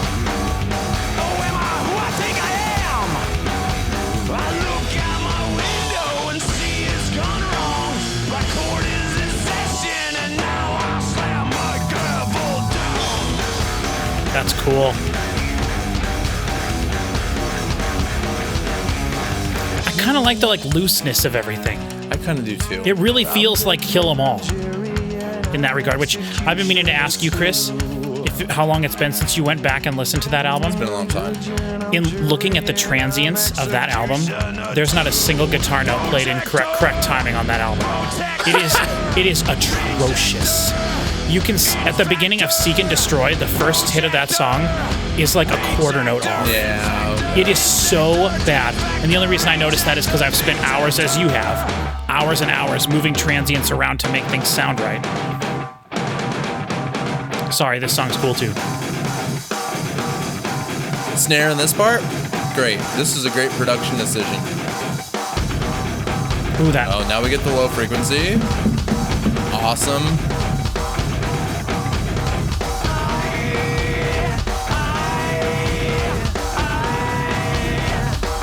Allison Chainsy.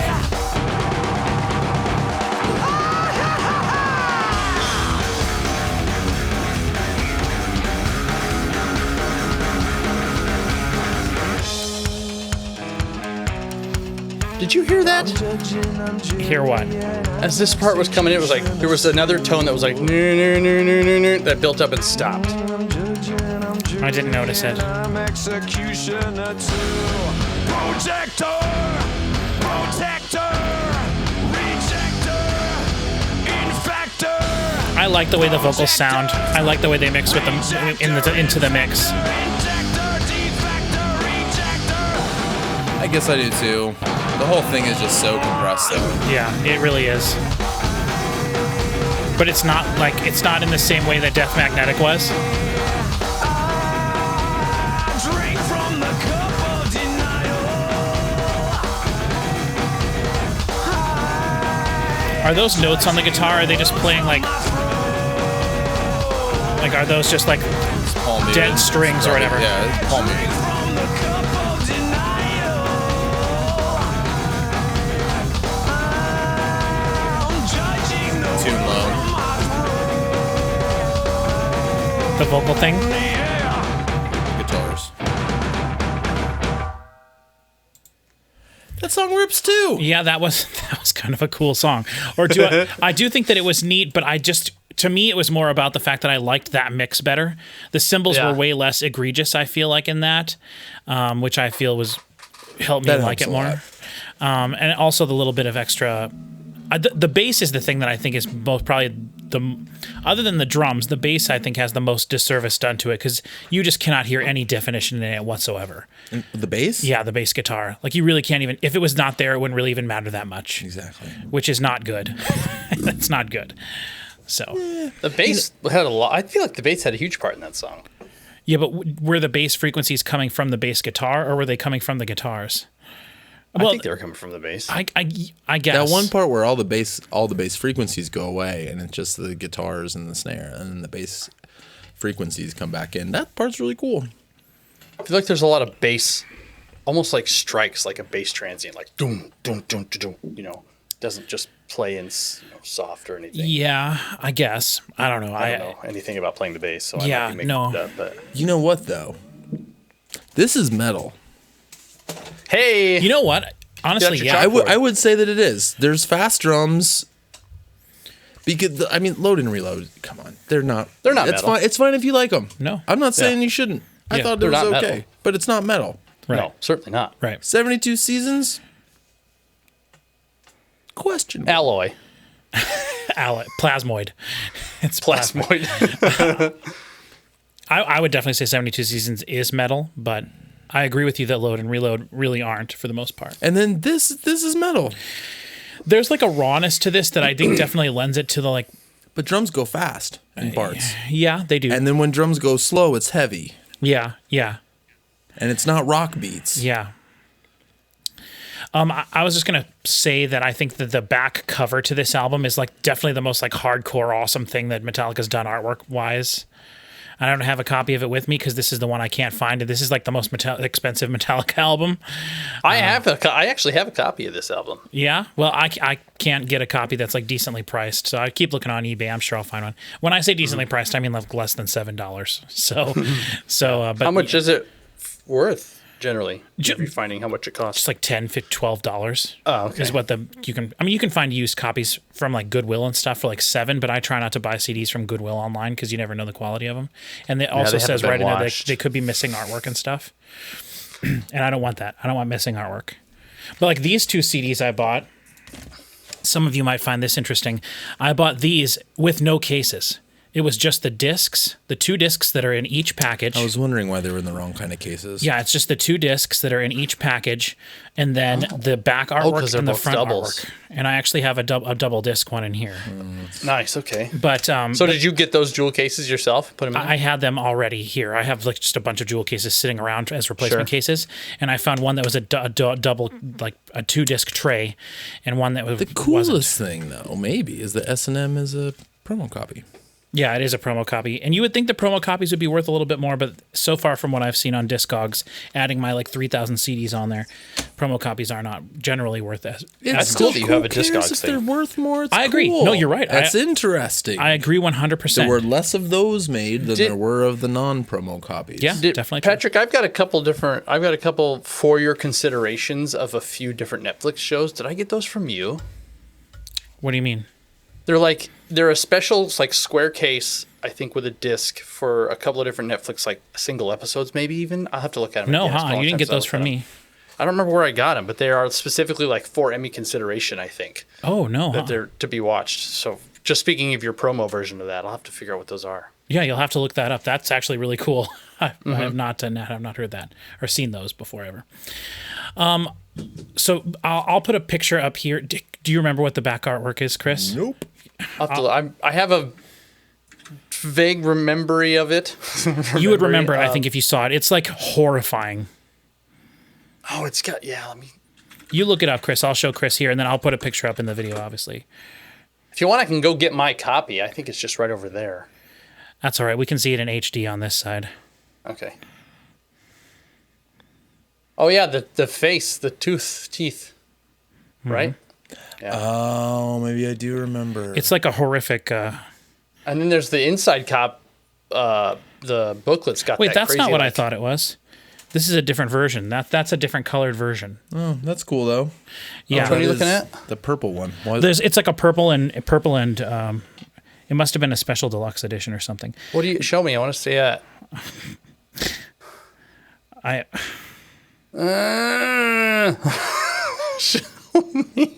love it. I love it, Chris.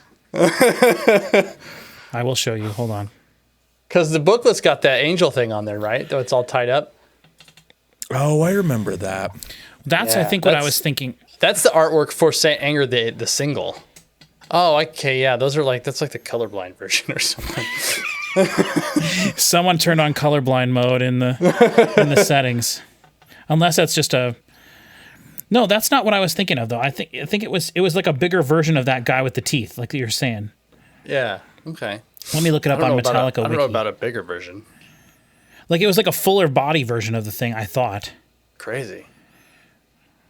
They've got this weird thing that they do where they have like especially nasty artwork. Like one of their more recent, one of the music videos from 72 Seasons has this filthy, vile artwork for the whole thing, and it's just like intentionally gross and bad in a way that's like something you'd find in the 70s almost. Or there's a guy specifically whose name I forget who does really bad, like bad, good, bad artwork. Oh, what the hell's his name? I don't think I'll remember it, but it's not for me. I don't care for it, but Yeah, that's awesome. It's badass. That's like so cool. To the extreme. I rock the mic like a vandal. give it. Want to see? It looks just now that I'm looking at it, that is Aaron from that is absolutely Aaron from Attack on Titan. I'm gonna scream. And Okay. I'm just gonna sit here and keep Sorry. screaming. I hear you, Chris. I hear you.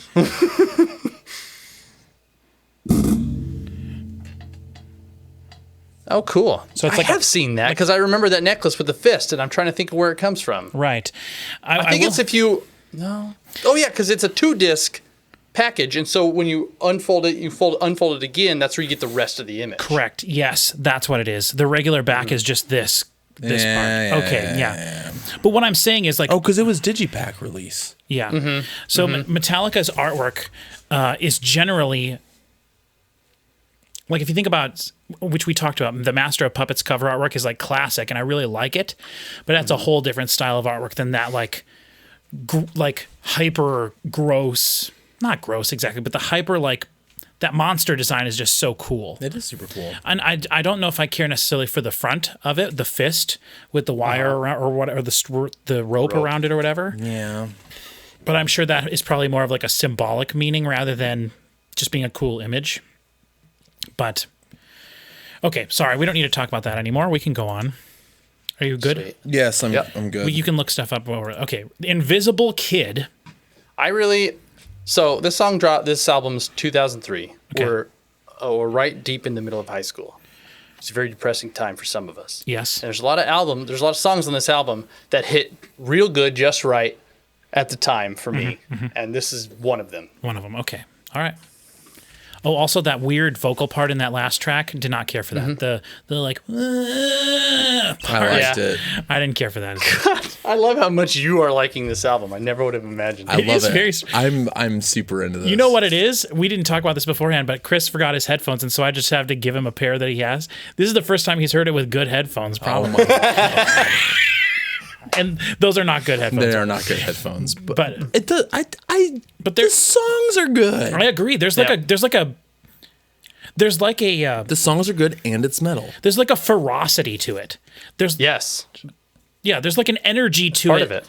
that's like, but the You could almost say anger. anger. Maybe But like there's like there's a word I can't come up with what this album it sounds like. It's like not happy, but you know, it's so funny you say that, because in the first track I was trying to think of the way to describe his vocals, and I never once dawned on me to describe them as frantic sounding. You know, I was like they sound all like they're building, and there's like a chaoticness to them. But frantic is what they sound like. Pantrick. No, that's not it. Okay, Invisible Kid in 3, 2, 1.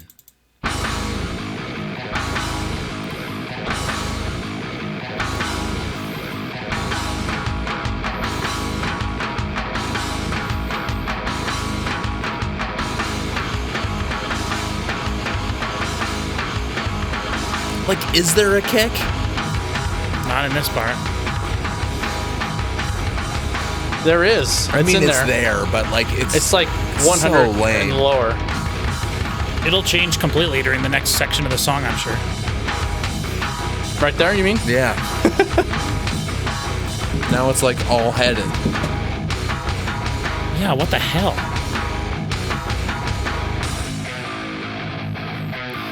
That guitar tone is cool. I Yes. probably don't want to hear it for the whole song, but it's probably what it's going to be. Invisible kid, never see what he did. Got stuck where he hid, falling through the grid. What? All the high frequency goes away. Yeah, gone. Be known in word is grown. Invisible kid, never see what he did. Got stuck where he hid. Crashes sound good, though. The grid. Invisible kid, got a place of his own. Where he'll never Though the bar has been set so low. That definitely has. And now there's the hi-hat on the right. And the bass guitar is back for whatever reason. kid locked away in his brain. There is so much more bass in this than you seem to think. Invisible kid, suspicious of your touch. You don't want no crutch, but it's all too much. Invisible kid. Nice rhyming scheme there. From the shame and the Oh yeah, there's lyrics too. invisible kid, suspicious of your touch. Don't want no crutch, but it's all too much, yeah. Yeah, almost the way that he was like breathless there too. Like that kind of adds to like the rawness of it. You know what I mean? They did not do a lot of takes of these because he was so on drugs they couldn't get him to. No, that's definitely not what happened. Is that not It's true? No, it's a post-drugs album. This album is about having his life messed up by stuff. I thought maybe I'm getting it mixed up with some Blur lore. Sorry. It's all right.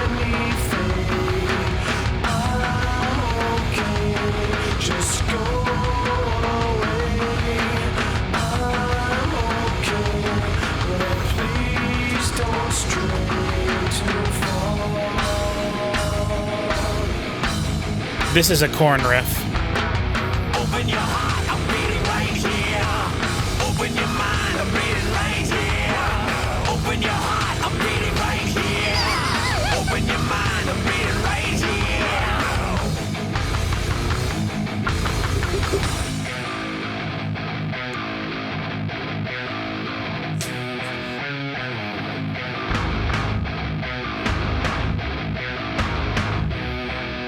Invisible kid. You can hear the fuzz from that guitar being turned on.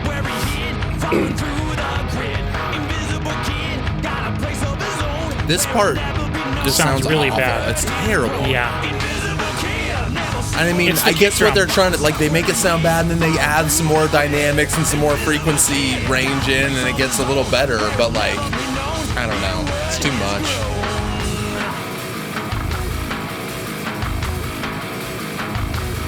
That's not what the last one of those sounded like, right? That No. bass was not like that. No. That's kind of cool.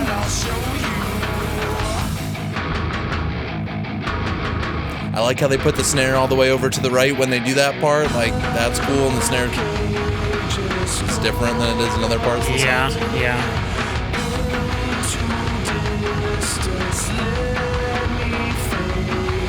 His vocals do not sit well over the music here. It's like it's a different song.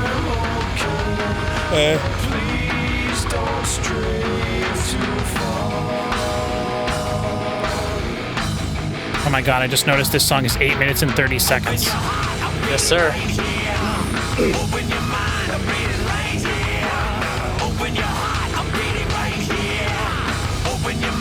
This part, I love that vocal delivery. It's great. Yeah, you like that?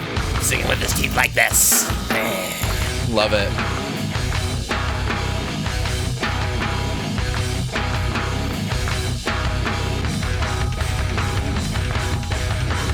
That little slide is such a corn thing. Ow.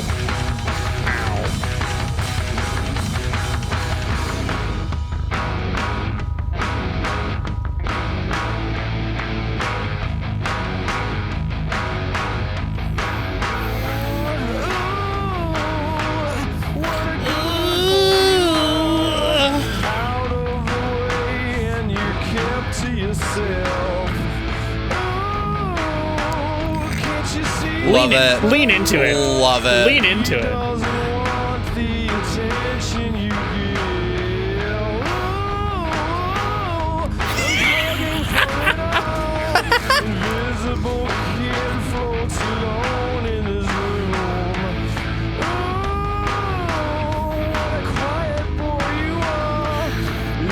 This is so corn.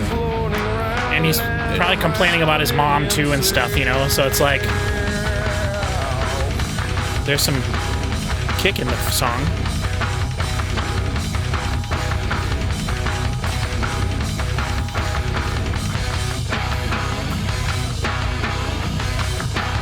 Sweet guitar thing.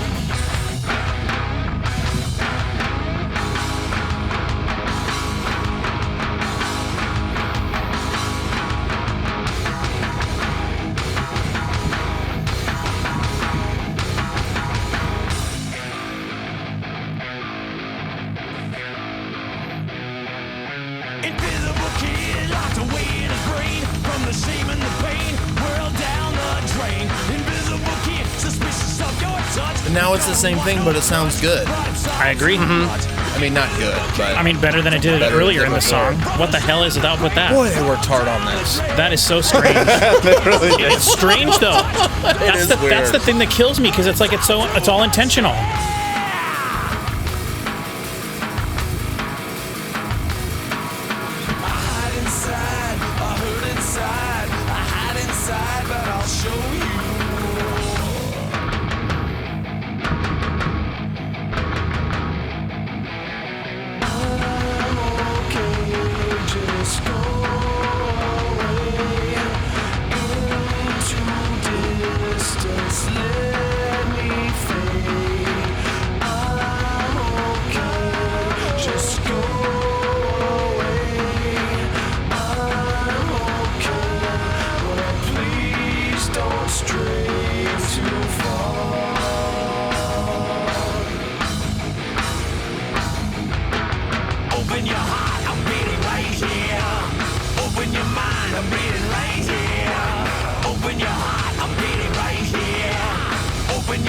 I'm bleeding right here.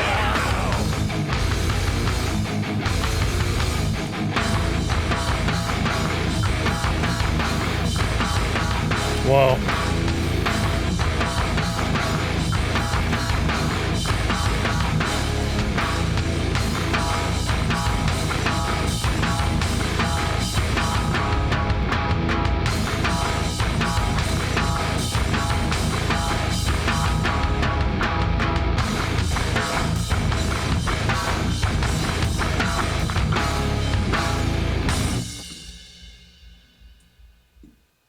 What the hell was that low? That whoop, whoop, But I don't know. That was weird.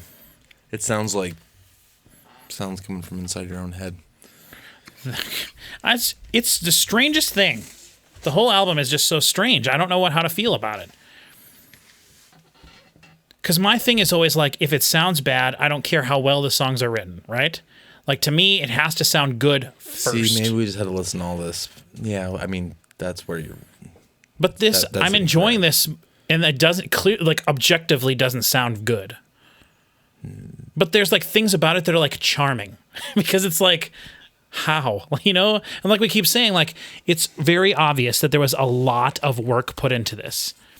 Now, whether that work was like, oh, the guy mixing engineer was like, I can't believe they're giving me this. I have to do like the best I can to make this sound as good as possible because it's Metallica, and he put in all the effort. Or if they're like, no, in this part of the song, it has to be this. You know what I mean? Like, they're dictating what's the changes that are happening. In what universe do you come up? You know who does stuff like this? Electronic music producers. I've been thinking a lot about electronic music production as we've been listening to this record. Yeah. Because like that, like the kick drum sounds changes all the time. Right. The snare sound changes all the time. The snare moves around, like the different production stuff. Like it is. It's sort of mixed like an electronic record.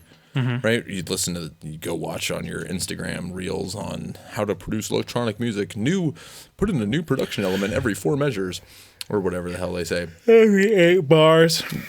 Yeah. Every 8 bars, yeah. Yeah, and like that's kind of what's going on here. Well, there's certainly at least changes happening every so often, but I don't know. It's so disappointing to me though, just because like if you took the drums out of that song and replaced them with like something that like the Black Keys drums would sound like, because it wouldn't work with clean sounding like. Oh come on! It wouldn't work with like the drums we did on Primal Waters. You'd have to change everything. Correct. But I love the way that I like the way everything else is sounding. It's just the drums and the way that the song wraps around them or doesn't wrap around them that is sort of like is keeping me from being like, this is incredible. But if you did that, so like this whole record, like all the sounds on it, the guitar sounds, so the guitars and the drums, this is Metallica. That's what sounds you get on Metallica records. You get drums and you get guitars. And yeah, there's vocals or whatever too. Yeah. But all of them, like the super ringy snare sound, as I've been trying to point out, is really cool in some parts. Right.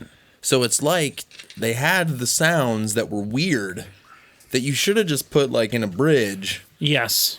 But then they made a whole album out of it. Correct. Yeah, that's a good way of saying it. I have 2 notes. Can I just do that right in the middle of this here? Yeah. One of them was, I've been thinking about Metallica listening to other stuff because like now you can tell that what time this came, because like the Korn thing we now said a couple times and something else too. And somebody made the comment that's like, well, it's kind of weird that you would say, Present Chris, that it's hard to imagine James Hetfield not listening to music when he's in a band that literally wrote an entire or recorded a whole double album of covers. Right. I don't think I've ever listened to Garage Incorporated. Not all the way through. I mean, I heard Whiskey in the Jar on the radio like everybody else. So there you go. Sorry, I don't have to obey that sign because I can't read. But that means you'll probably appreciate it more when we listen to it, though. I'm not going to listen to that one with you guys. But don't they do that? That's fine. If you don't want to, it'd be easier for us to schedule. But the thing is, like, don't they do like covers of like thrash metal bands on there? For sure. So wouldn't they be like theoretically good sounding? It depends Metallica? on which disc you pick. Disc 1 is very much in line with Load and Reload, and disc 2 is like. But I thought didn't they cover like a Merciful Fate song though? Or they did? They do a Merciful Fate medley. But isn't Merciful Fate like a heavier, faster metal band? I mean, I don't know. I don't know anything about Merciful Fate. I don't know anything about any band they cover on that whole album, except Right. for like Bob Seger, which is who cares. But that Merciful Fate medley rules, man. Yeah. It's like 12 minutes because it's a medley, and it rules. What was my other note? I don't know. Something about a comment? It was. Okay. Well, you think about it. 'Cause Doesn't matter. You think about it because I was looking up when we were listening there. People watching will notice I was looking at my phone. I was looking up because in every one of Metallica's Wikipedia pages for their like individual albums, it says when any song from the album was played and performed live. It's a stupidly detailed thing. That's But weird. this says basically it says the Saint Anger songs "Frantic," "Saint Anger," "Dirty Window," and "The Unnamed Feeling" were performed frequently during the tour when they were like performing this album and stuff. Some Kind of Monster was also played live, but not as often as other songs on the album, and Sweet Amber was played only once. The album tracks were altered when played live. Sometimes they were shortened, or in some cases a guitar solo was added. Sometimes only one song from the album was played live. By 2009, the songs from Saint Anger were completely absent from Metallica's set lists. After Frantic was performed on October 21st, 2008, which is my birthday, songs from the album would entirely disappear from set lists on major tours. Although Frantic and Dirty Window were performed again on December 10th, 2011 during the last concert of Metallica's special and private 30th anniversary tour. And then it says Saint Anger was played again in 2014, and then they did because it was voted on by fans in a concert in 2014 and 2015, and basically that's basically all. It's Frantic and Dirty Window are sometimes played nowadays, but other than that, there's no song from this album played live. It's weird because I'm pretty confident. When I saw them live, it was this tour, and I don't remember any. So I'm sure they played Saint Anger songs, but I don't remember them. They are not something that stood out to me. It'd be I'd be very curious to hear like a live show where they perform some of these songs because it would sound completely different, right? It would sound Yeah, the way the it would other have songs to. all sound. Yeah. And that's where I can see the value of the That'd be live interesting. recordings coming in. You know what I mean? I've been down that path for different reasons lately. Yeah. That like watching bands play songs live. Yeah. And, like I go and watch them when they're at the height of their powers. Like after their big records come out. Yeah. For the people that are in that good, that's cool. It's not good. Well, no live music is good. No but live yeah. music is good. Right. The other note that I had. Okay. You reminded me. It was from the Kill 'Em All thing that you said earlier. Okay, That you yeah. were saying that none of the transients line up. Yep. Not even close. So, that's fine. Right. Because in 1984, when that record came out, is that correct? Or is it 83? I think E3, yeah. I think it was 83. 83. That's right. But yeah, I'm going to go with you guys on 83. I think it was. Anyway, Metallica had excuses in 1983. Right. Right. That was their first record. Nobody knew who Yep. they were. Nope, It didn't matter. There was that No Life Till Leather EP that came out before that was like hot on the tape trading scene and blah blah blah. And Lars is probably Which I have and sounds real jumping bad. around like. Listen to this. He was probably doing that and like jumping up and grabbing the cymbals like when he's talking to people. But anyway, they had excuses back then. Right. And like I remember some of the nasty comments. And again, the people that write nice comments, thank you. And thank you for listening this long. It's been probably almost 2 hours that you've been watching this video if you guys are at this point now. Yeah. But I want to hear something that you produced and blah, blah, blah, blah, blah. I don't like make money as a record producer. I am an audio engineer. Right. I don't like that word, but I am one.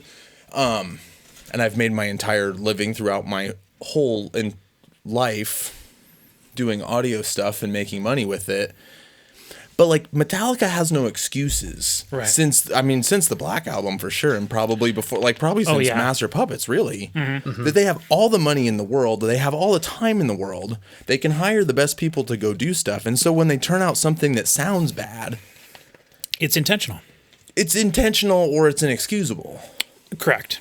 Yep. Right. And I think that because we've talked before about how they are such a live band. Like their whole world is built around being a live band. But I have also been like Is that delusional? consistently confused as to why the biggest metal band of all time can't make an album sound decent. Like that whole Load and Reload sound ridiculous pretty thing good. that. Yeah. Black What's Album that? doesn't Oh no, sound- totally. I completely agree. Those really sound incredible. But like when you get to like Death Magnetic, for example, and you have the Fiasco, the famous Death Magnetic audio sausage. That is absolutely inexcusable. And It's then like, they how went, did this happen? there's how many tens or 100 people listened to that and said this is good. Right. It had to be. And even like 72 Seasons, where we're listening to that, and it's like, yeah, this sounds all right, but mediocre from the biggest metal band of all time. Yeah, it like, shouldn't just sound all right. It should Right, sound exactly. fantastic. And if the songwriting is only all right, or or like the singing is only all right, that's one thing. I mean, yes, Sure. they're old, and a lot of people say that, but like if you're too old to, But turn I mean, out that's records, the chaos don't of turn out creativity, records. though. But like, That's all the fine. production is math. No, it is. It's a technical expertise, and like there's no that hi-hat thing on 72 Seasons. I don't know if I'll ever get over that. Yeah. I don't know. It's not as that to me, 72 Seasons sounds way better than this. Oh, sure. Yeah, I mean, well, it's like way more in line with what. But Metal still, and it's song. not. Yeah. It's not that great. Yeah. I mean, production-wise, and there's Yeah, you're right. there's no excuse for it. Yeah. And it's not even like they have 1,000 different elements either. This isn't Kaiser's Orchestra. This is No. four dudes. No, And you're it's right. not, and they're not doing it themselves either. Yeah. Right. Like, That's I mean, true, too. if that was their thing, I mean, but no band would get this big and be able to do that and blah, blah, blah, blah, blah. But, like, if you Wrong. knew that, Led like... Zeppelin. Led That Zeppelin. was- Led Zeppelin 4. They that's rented not- a that- house. there's They also- rented a house in the middle of nowhere and went there, and Jimmy Page or whatever his name is went and recorded the whole album himself. It's their worst sounding album. It's awful. It was a 4. different time. They have better sounding albums before it. That's what I'm saying. Your whole point was, Oh, and also okay. they were the We're biggest not selling doing band in the country, in the world Because at the time. the songs ripped. Okay, that sounds great, but they still sound like garbage. On four. I'm not gonna. I mean, I have absolutely no affinity for they had Led a good Zeppelin singer, at all, so I guitar really player, enjoy great hearing drummer, that. great bass player. Oh, they're fantastic musicians. Yes. But so I mean that's for something, and that stuff's excuse. But like, and you're watching something. You chose to watch something that says audio engineers listen to. And that's technically true in all of us. It doesn't say record producers. It doesn't say Grammy award-winning record producers that make music better than Metallica.com, does it? Yeah, but you're thinking about it too hard. What we're not doing is sitting here talking about how emotionally impactful that song was.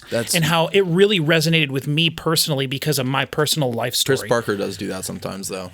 I try. To balance out the children fact that love we it. don't care about that at all. Yeah, I know, and that's what makes these videos. But like from a technical standpoint, like when stuff isn't really, really good, Right. When you go hear bands that like don't make a living making music have records that sound better than Metallica records, Yeah, it should that's be. a problem. Yeah, I agree 100%. It is weird. But it's like you told me at the beginning when we first started all of this. Like the thing about Metallica is the fact that they just don't do what you think that they should be doing.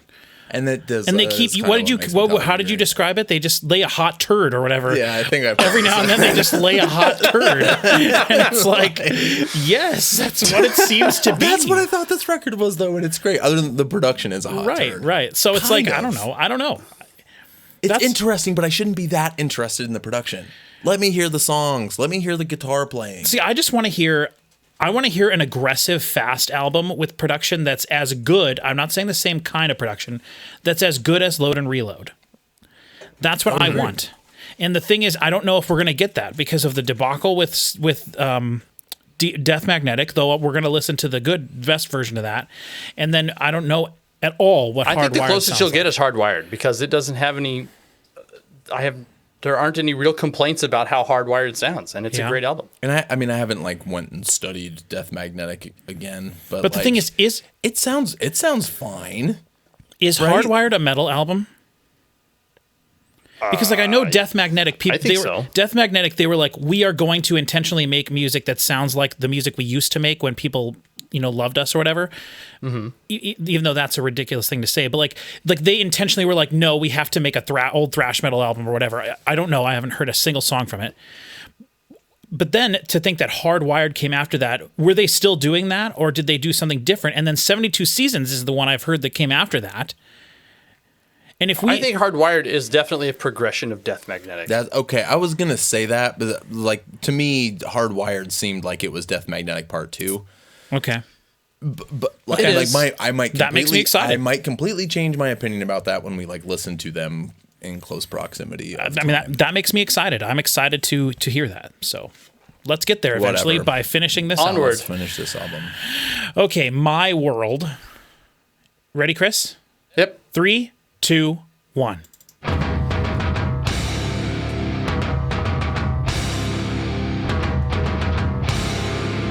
That is a low snare. Or like a flat, just like no highs. Listen to that ring. Still kind of cool in this part. Now when it goes fast, it probably won't be. It does Kick work sounds when it's great single, there. you're right. On the stabs, the kick is great.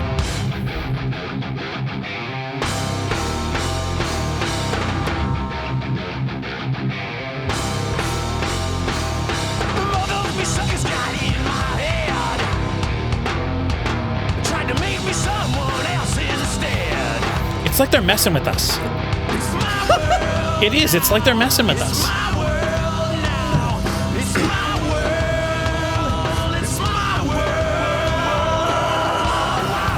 That was so not timed correctly. I get that there was a funky delay on it though too.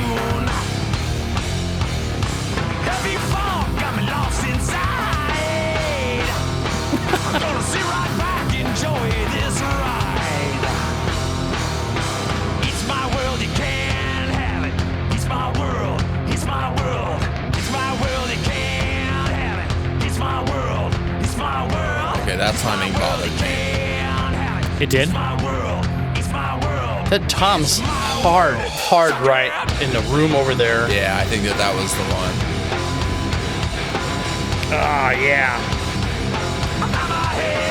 The kick drum baffles me. It's just so strange.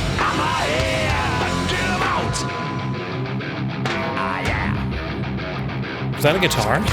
Just climbing the neck and back down. I've never heard that before. It's cool. On this. This is the first time.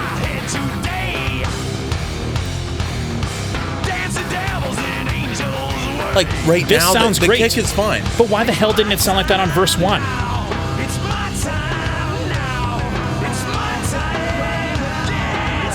I don't know.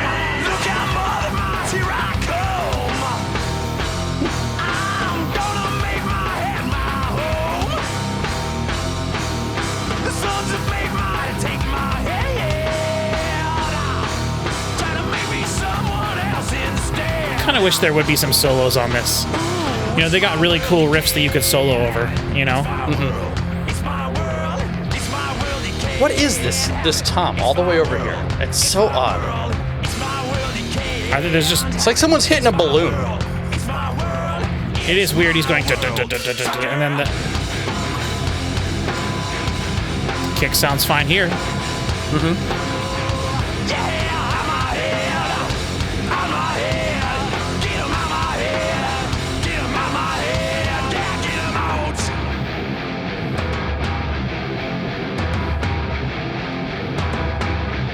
This part though, like the sloppy and muddy guitars are awesome. Yeah, I Like, agree. I agree.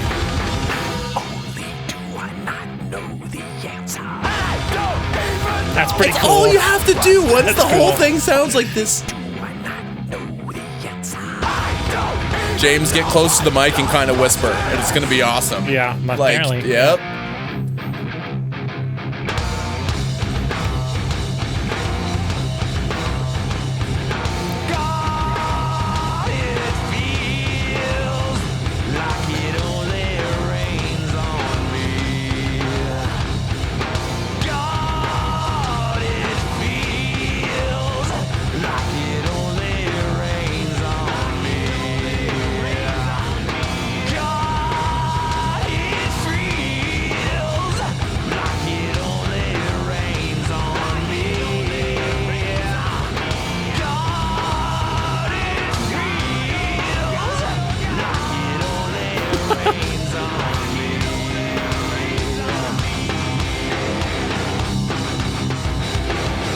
Little solo here.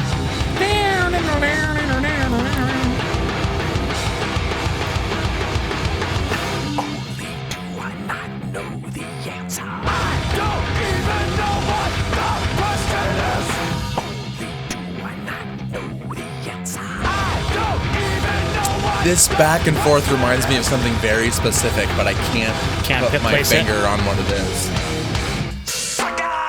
A sucker!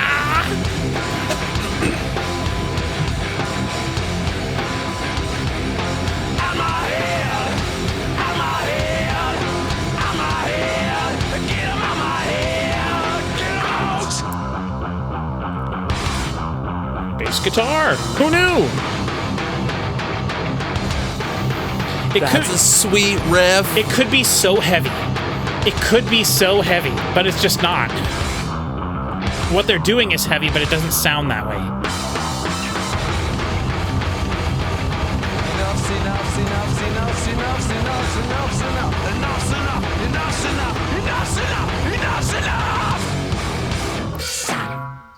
The whole last 45 seconds of that song is so cool. Yes, you can tell that he is like not necessarily improvising vocals, but I'll bet you some of the songs they were just like, you get a couple takes of this, and then we'll put in what we think is the best part.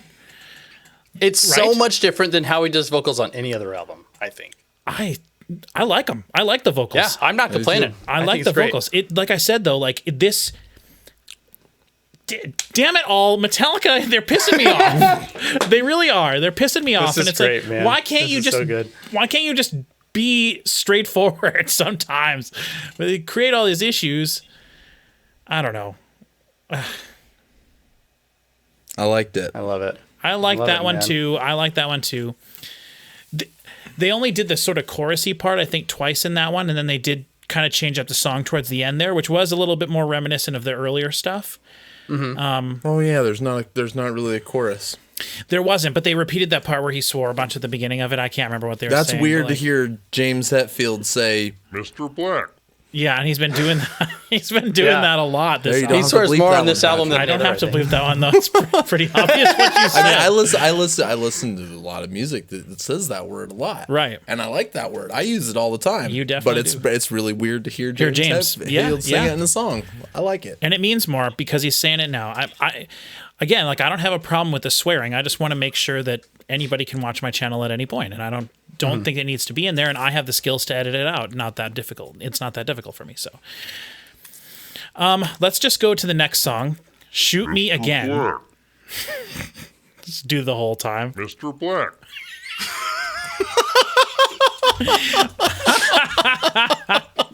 Okay. Shoot me again. 3. You should replace. Hold on. You should replace swears with you, like very clearly. Just Mr. Black. Like just some kind of thing where you just talk over it with the most blatant hellish cut. Yeah. No, that's too much work. I understand what you're saying. But for a very short in gag, that I don't know. All right, shoot me again. 3, 2, 1. I gotta be honest. I'm kind of excited every time I hit play because it's like, what the hell? We don't know what's gonna happen. it is. Kirk starts Like this. What the heck is this? What's the bass doing? It's like a rattle. fuzz bass. Some Thule bass. That snare, barely there. No ring, nothing high, barely there. Still no snares. So No, weird. he's hitting But it. why do those the hits sound so good always? Like why do the stabs sound good? This is cool. And then the kick drums, didn't it just change like mid-section? Sure. Why not?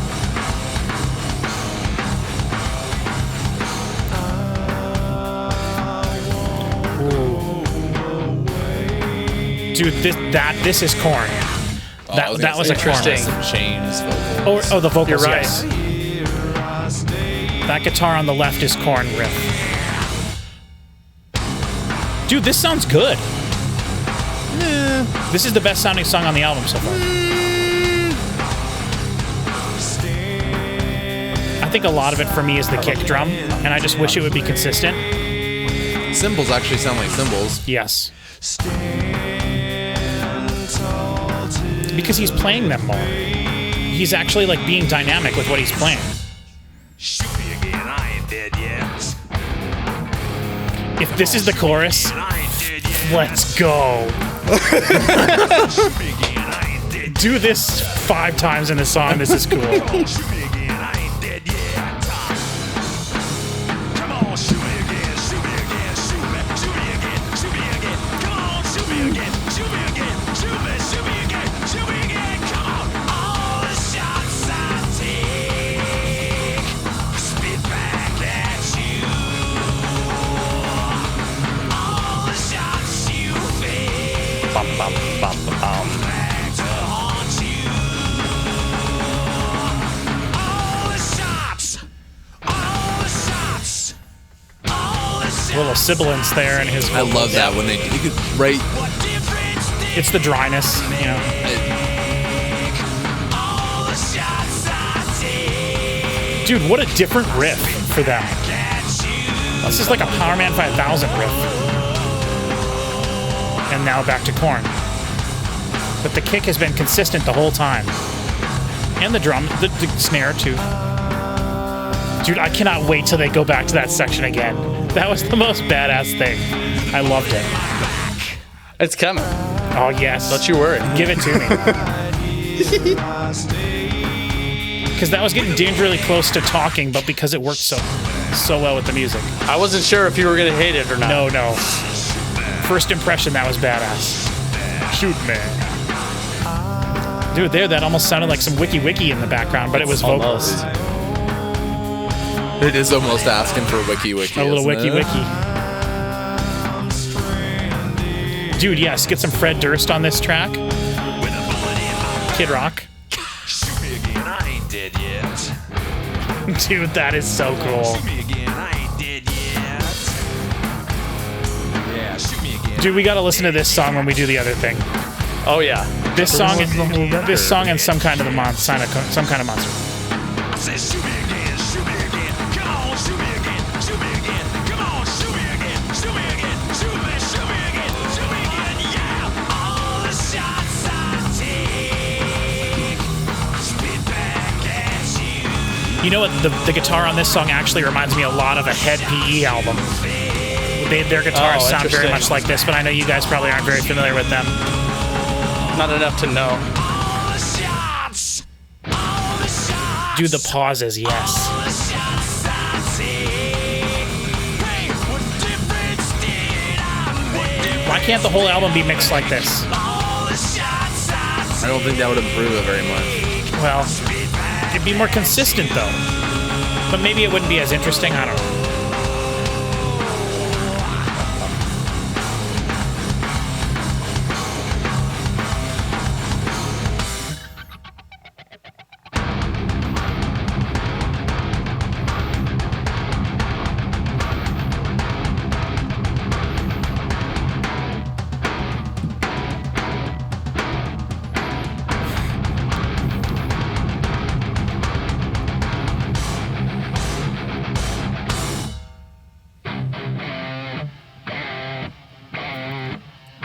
They put the amp in the room next door and recorded it through it. There's something about this on the documentary, I think. Yeah, the mic's down the hallway. Yes, absolutely.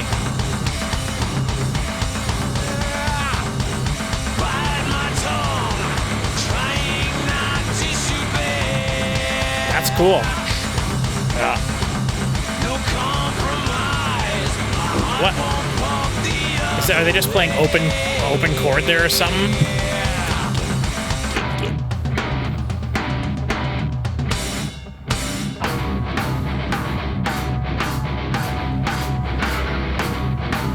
That snare ring is back for the first time. Wake the sleeping giant, wake the priest. Wake the sleeping dog, don't let him sleep. Wake the sleeping giant, wake the priest. Wake the sleeping dog, don't let him sleep. Bite my tongue, trying not to shoot back. All the shots I take, spit back at you. Yeah, all the shit you fake.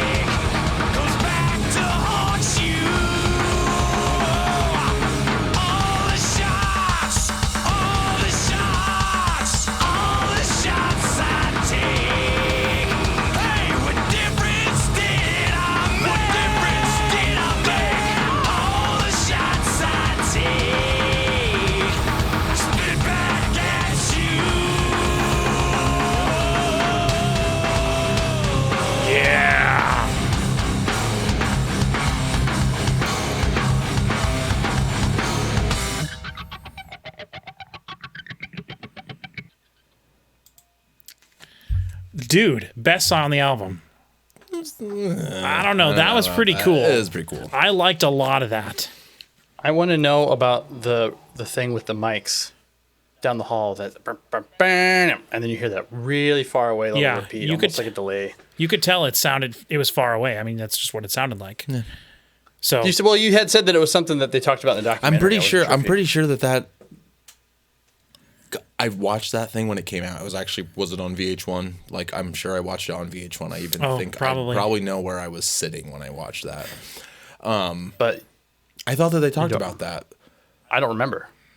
I mean, I've obviously never seen it, so I can't remember. Yeah, I've seen it, but I don't remember them talking about that. That sounds like in the sense that it's like, was it something that happened on accident and they kept it? Is that kind of thing, or no? I'm sure there's no way. Sure, okay. Because you couldn't just get a sound from Unless it's like through the talkback mic. Or if there was so much bleed into some other microphone, or someone accidentally left a door open, or they knew they were going to do this weird crap and they just set a mic up down the hallway and just had it there and recorded it the whole time. Yeah. Remember when Cleet yelled at us for doing that one time? I absolutely. Why would you absolutely? Because hard drive space is essentially free. Yep, that's what we always used to say. Yeah. What did he yell at you for? We would just put up like room microphones and stuff, and he'd be like, "You'll never use that. You're wasting your time." It's like, who cares, man? Just let us. Our time is valueless. Just let us do our stupid crap. This isn't valueless. This isn't 4,000 feet of tape you got to store in 3 places, Cleet. This is just a hard drive. You're not going to be slicing it up with razors to attach from one take to the next. Like, right, you hit unmute every song and you're like, nope, stupid. And then you put the mute back on and you move on. Yeah. Okay. Nope, stupid. Because there was, what the heck was I just reading? I saw some goofy thing, probably on Instagram, that somebody put mic. They like recorded. It was a drum mic. It was a drum room mic, and they took the top head off of a floor tom and put a 57 inside of it, and then recorded it as whatever. And then people are supposed to listen to it on their phone. If you are doing audio videos, and maybe you are because you're watching a YouTube video that starts with the words audio engineer, if you're making things that you're supposed to like do mic comparisons or tone comparisons on a freaking social media platform that people only watch on their phones, give me a freaking break. I don't know. I think it's the fault of the listener. I mean, I just flash by them, and they're like, "Oh yeah, listen to this huge difference when I put this like super subtle reverb on this vocal on this electronic music track. Can't you hear how much difference it makes?" And I guess if you're trying to sell plugins, good for you. And I guess if you're using headphones, that'd be if you've got your Apple earpods or whatever, and I don't know. Stop sticking crap in your ears. It's weird, people. For reference, though, I just want to give everybody a little bit of context. Cleet was the name of the boss that I had at the recording studio that I used to work at in Omaha, Nebraska. And he was at the time when I started working, he was in his lower 60s, and he had been working in the audio industry for over 40 years at that point.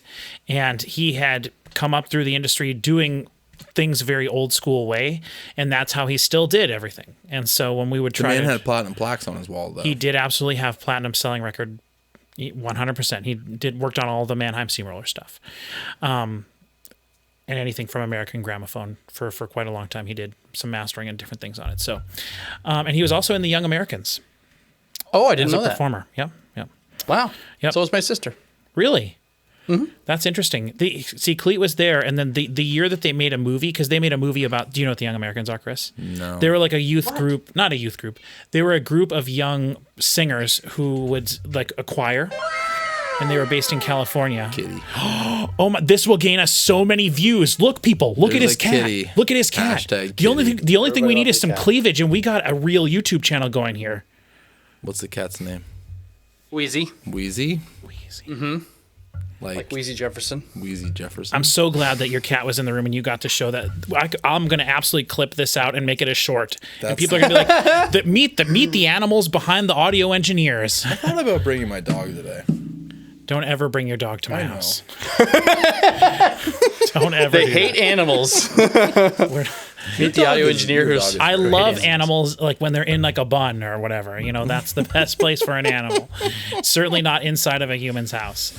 Anyway, in the same breath as we'll make a clip out of your cat and talk about how much we love animals. Like I said, cats and cleavage get you views on YouTube. Everybody knows it.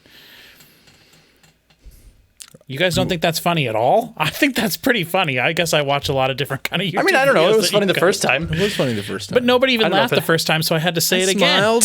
Well, you know, the that's footage. that's the mark of a hallmark of a true- good joke. If nobody laughs the first time, you have to just say it louder. Just pound it until it's funny. Till they And then start make sure laughing. you explain it too. They love that. Yeah, oh yeah, got to. Yeah. Okay, we're on to Onward? Sweet Amber, which is one of the songs that they mentioned that they performed live, I think once or whatever. So, all right, ready? Yep. 3, 2, 1. Ooh, blues song. It's in the far channel, right? Yeah. Hard left. Well, sometimes I can't tell with my headphones. Sometimes it's not supposed to do that, and it does that. Okay, don't at me. Okay, I'm really poor.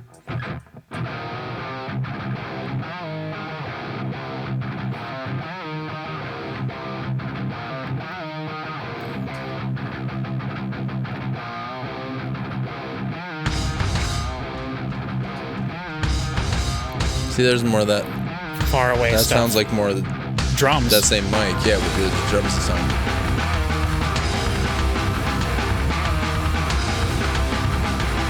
This sounds good. No kick drum, really. I mean, it's in there, but Yeah. But then, like here, somewhere, it'll just magically appear. they'll do some stabs. Like there. Yeah, right. But it wasn't like a switch. It was like, It kind of was, yes. Right, wasn't it? Yeah. Wash your back so you won't stab mine. Get in bed with your own kind. Live your life so you don't see mine. Drape your back so you won't shine. Wash your back so you won't stab mine. Get in bed It's cool, the vocals with the guitar. live your life so you don't see mine. Ozzy does it all the time. Back so you won't shine. yeah, that's just Ozzy. She holds my Oh, yeah, I guess. I don't know that much about Ozzy's music, to be fair. ooh, and she holds my hand. Overhead sound completely changes, right? You do it again here. Use it what I want to get what you want. Use it what I want to get what you want. Use it what I want to The cymbals are like pulsing. And then they'll go soft again, right? And then the cymbals, like, and then it's like real cymbals again. How sweet are you? How sweet does it get? How sweet are you? How sweet does it get? Are you moving your mic, Chris? No. No, sir. That's legitimately just what the bass was doing there. Okay. It sounded like someone was going. But that was in the song. There's some real bass tone in the right channel, which is kind of weird.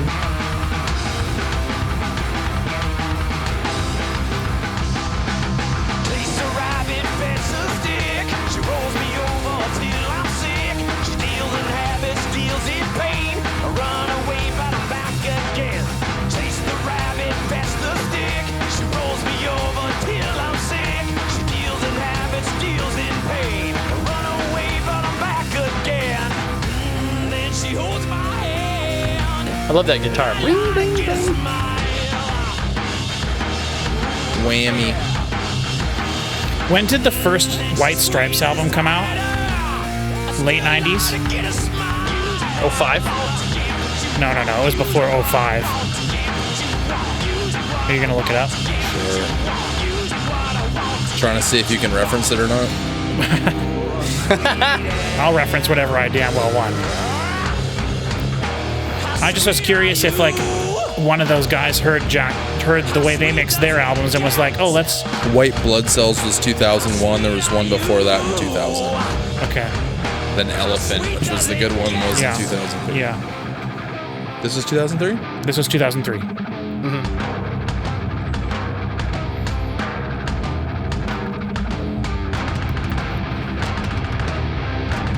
That's Slipknot, baby. That's Slipknot from the one record, Iowa.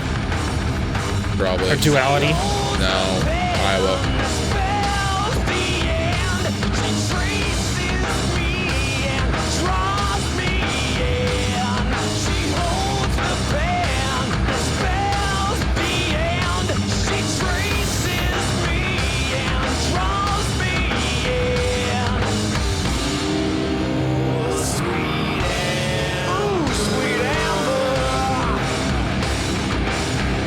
Does the amber here reference something, Chris?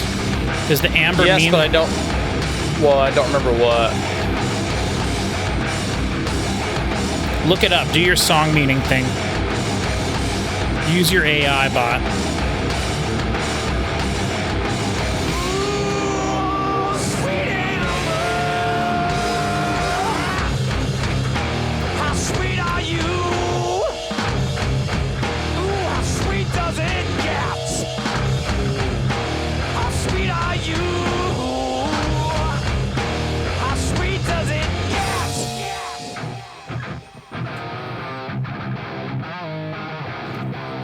First time there's been like a delay like that. Yeah. It's sort of made to sound like that thing down the hallway. It's on the same side of the spectrum. It was and everything, like, yeah.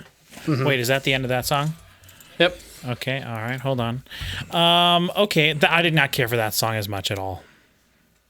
Yeah. I thought it was kind of boring, to be honest. There were parts of it that were cool. Yeah, there was some. Yeah, the faster picking stuff I thought was a little not neat, but I don't know. Did you find anything, Chris? Or Yeah, amber is a metaphor for beer. oh, well, that makes sense because it's the color. I was curious just because amber, is such a specific color, and of It's course, the color of her energy, I've heard. Ba-doom boom. Pat. hey, we try. You got to shout out to the only famous band from Nebraska, so I prefer to think it's the Faint, but yes, you're right. they are not even in the same. Faint is so good. No, the Faint's great, but they're not even in the same stratosphere as 311. I mean, Right. Everybody knows 311. but yes, Only if some I had to people know about the choose Faint. which one I would rather listen to, the Faint all day long. Off camera, I'll Yes. have to tell you a story about the thing. Okay. Sometime. Okay. That's fine. I'm sure that they're fine. Their album "Wet from Birth." Shoot, isn't that weird that I know that? With that, Great album. yeah, I've been looking for a copy of that for a couple of years. Who are we talking about? Faint. The Faint. Faint. Sorry. Oh. No. Shoot, I totally lost my train of thought. So, yeah, I didn't care for Why- that as much. Let's just go on to the next yeah. one. All right. I would love to know what you were going to say, but I don't remember what I was talking about either. We so- were talking about amber, the color. What I was going to say her was energy. sweet amber. It reminded me. It made me think of Sweet Annie from which actually that would have been afterwards. Zach Brown band, which was riffing on the band song Annie, the band song. yeah, by the band. Yeah, but how does it's Annie, right? That's the name they say in it. I don't know. I know The one where they band. do the stacking vocal harmonies. Yeah, I know. And I was just talking about the band like They have an album, yesterday. The Last Waltz or whatever, but I don't think that's the name of the song. Maybe I'll think of it later. Yeah, that's all right. Moving on. Don't worry about it. It was just the thing that I reminded me of, but then I was like, no, Zach. Heart's Dreamboat Just- Annie, which you like have right. Just up cover on your there. mouth and then add your vocals into you Yeah. saying the thing later so that you don't. So you like look smart. We should just do that all the time. You like, really want me to do a lot of post processing on this? Let's ADR all day. Let's just do the whole video mouthing, and then I'll just record whatever I want to put just it in. read the later. Wikipedia. Yeah, exactly. Amber is the color of your energy. Whoa! All right, the Unnamed Feeling. I think this is probably my favorite song on the album. Let's get it. 3, 2, 1. Another depression jam. Slow and plodding so far, which we know you like. Have heard nothing like that so far. A guitar in the middle. And with nothing on the right. Yeah, there's been no guitar in the middle of the whole No record. guitar in the middle.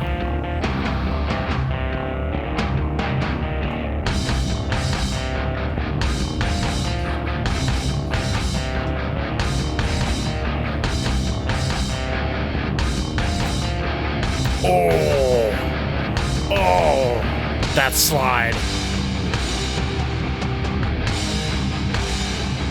I wish this sounded like Load and Reload.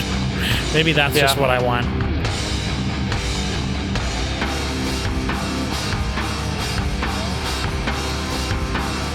Open hi-hat.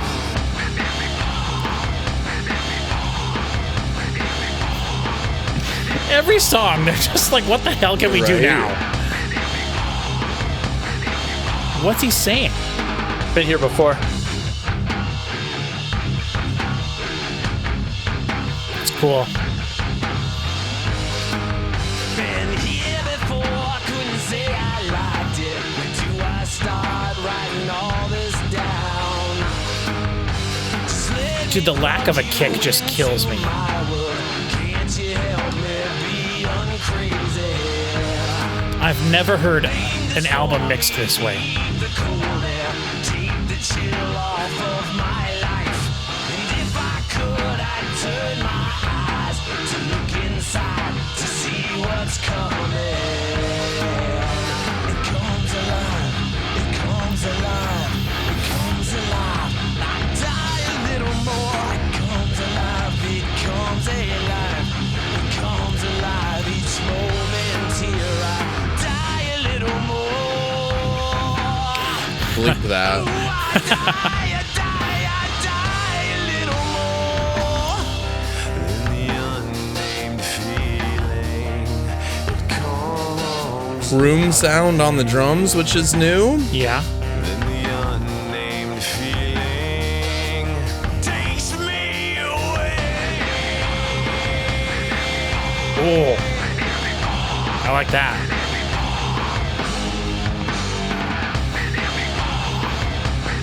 And they're like, we don't need any high end anymore. No high frequencies anymore. In your soothing arms. But there it is. At least in the vocals. In the vocals only, though. The guitars did sound normal before that.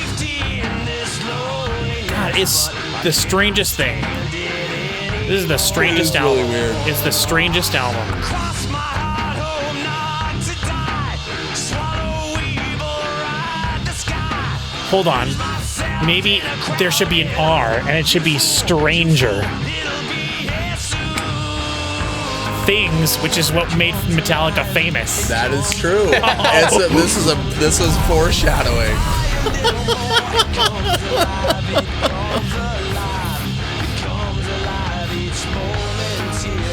This is your favorite one, Chris? I like this song a lot, yeah. I guess to each their own. I could see you liking this part, though. The more Yeah. clean metal And it's guitar. more like 90s Metallica, right? Yeah, a Like, little bit. Maybe that's why I thought right away, like, oh, I wish this sounded like Load. Treats me this way. And I wait for this terrain. Toes over. I like these vocals. The harmony vocals off to the sides. Unnamed feeling. It takes me away. It takes me. Then the unnamed feeling. It comes alive. Yeah.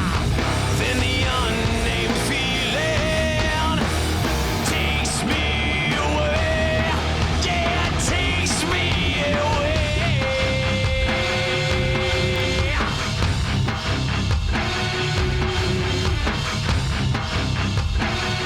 Rob Zombie. Yeah. Yeah, very much so. The farty bass is back. Here's the bass. Get the just out of here. I just wanna get the life away from me. I rage, I glaze, I hurt, I hate it all. Why me? I cannot sleep with a head like this. I wanna cry, I wanna scream. I rage, I glaze, I hurt, I hate. I wanna hate it all away.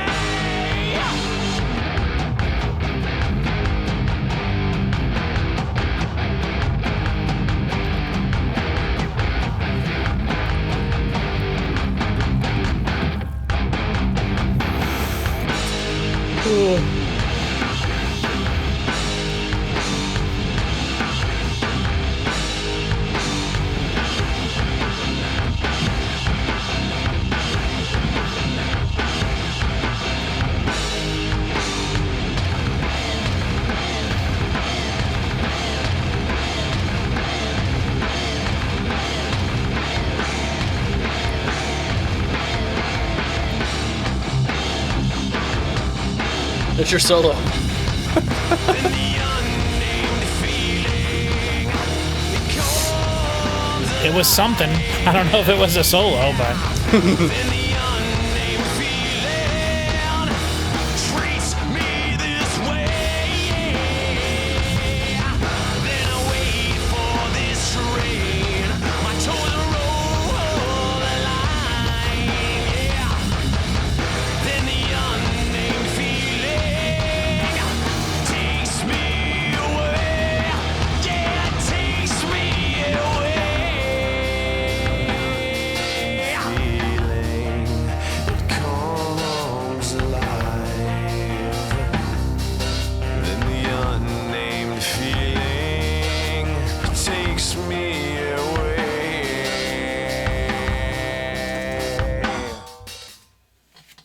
Weird, and then it ends with that room sound again. yeah, that was strange. That was a weird song. Not that they haven't been weird thus far. But I mean, I didn't hate the song. I did not care for that one as much at all, really. I think some of those vocals at the end were like not acceptable quality, maybe. I don't know. Yuck. Chris, tell us why that's your favorite one.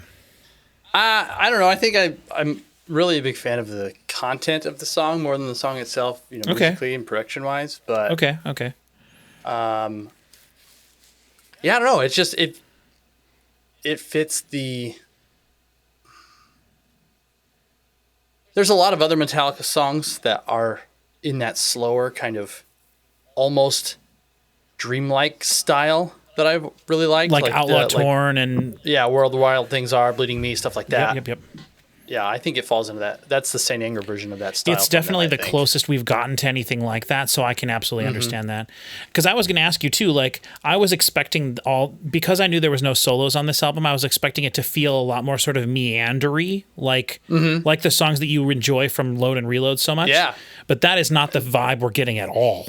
Like every section is very intent, a lot of intent put behind it, and it doesn't feel like they're jamming. It feels intentional. Right.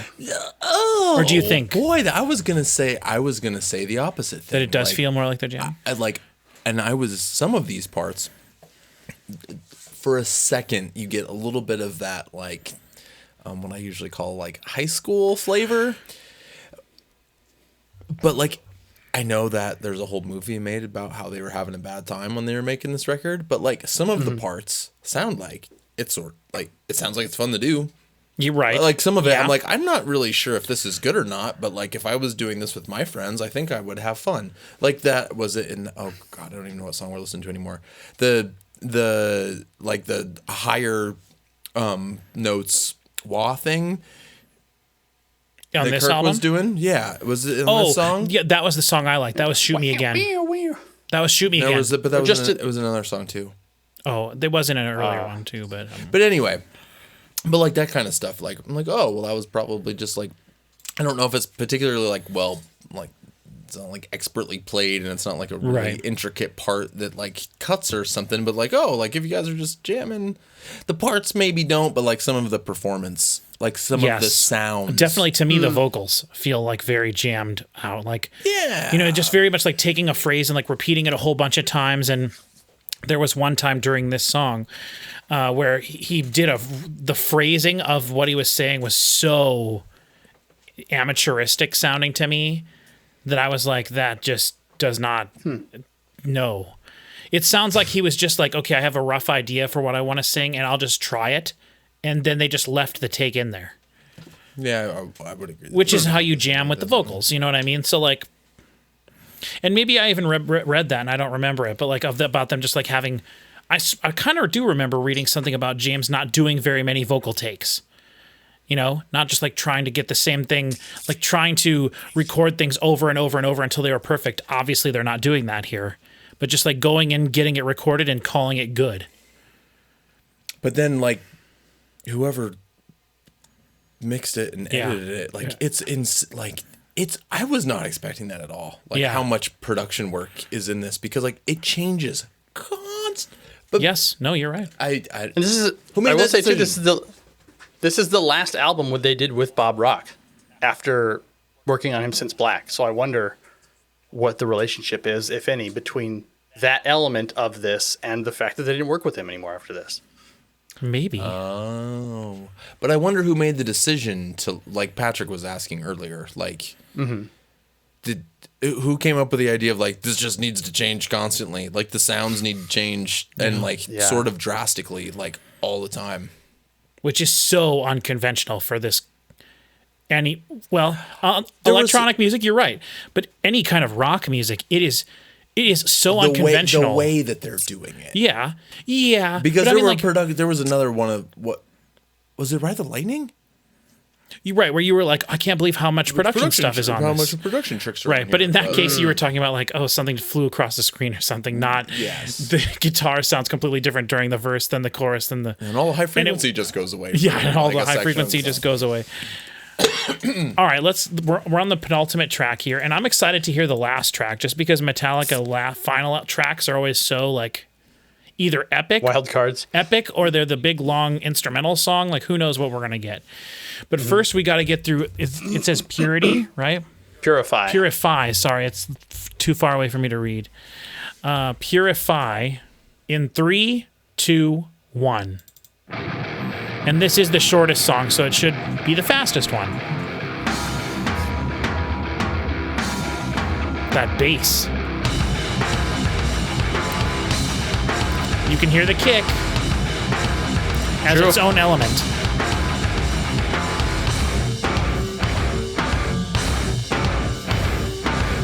Seven Dust right here.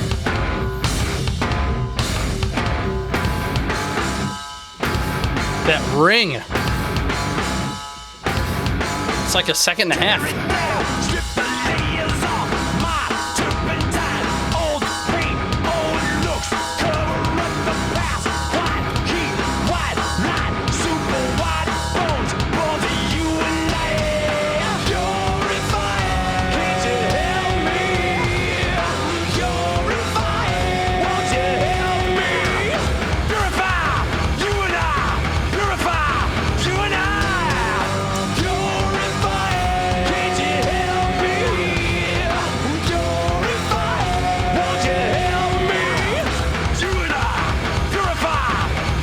This is actually kind of cool. Super cool. Yeah.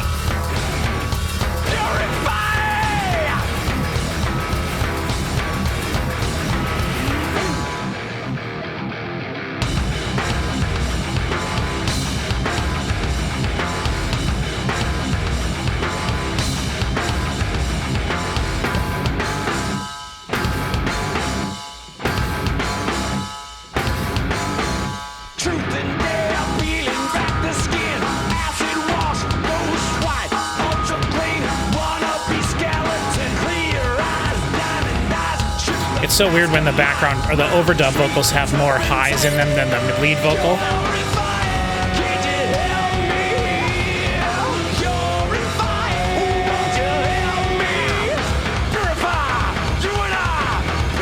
This is cool though. Ooh, that's so weird how you like. That's really interesting that he starts it like in the phrase before it actually comes in.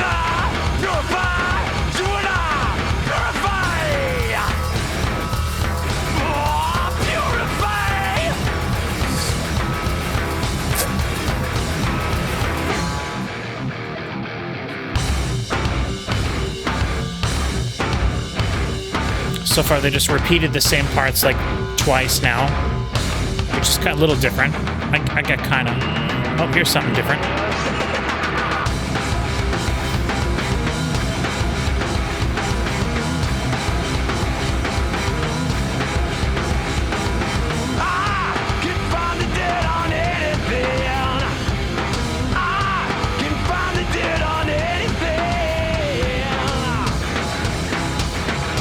What the hell happened to the kick there?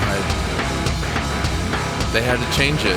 It's gone on too long sounding one way. I guess. God, it's so weird. The automation is nuts. It's so weird.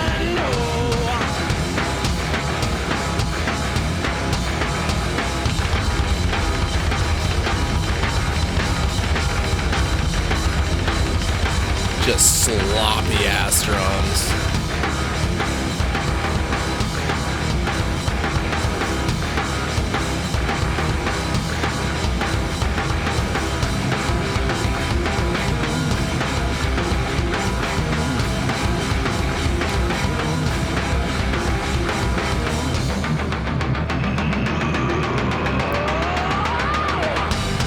I like that.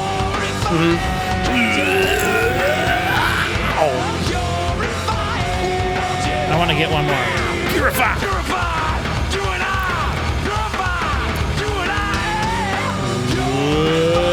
That is just. That is a. It's weird.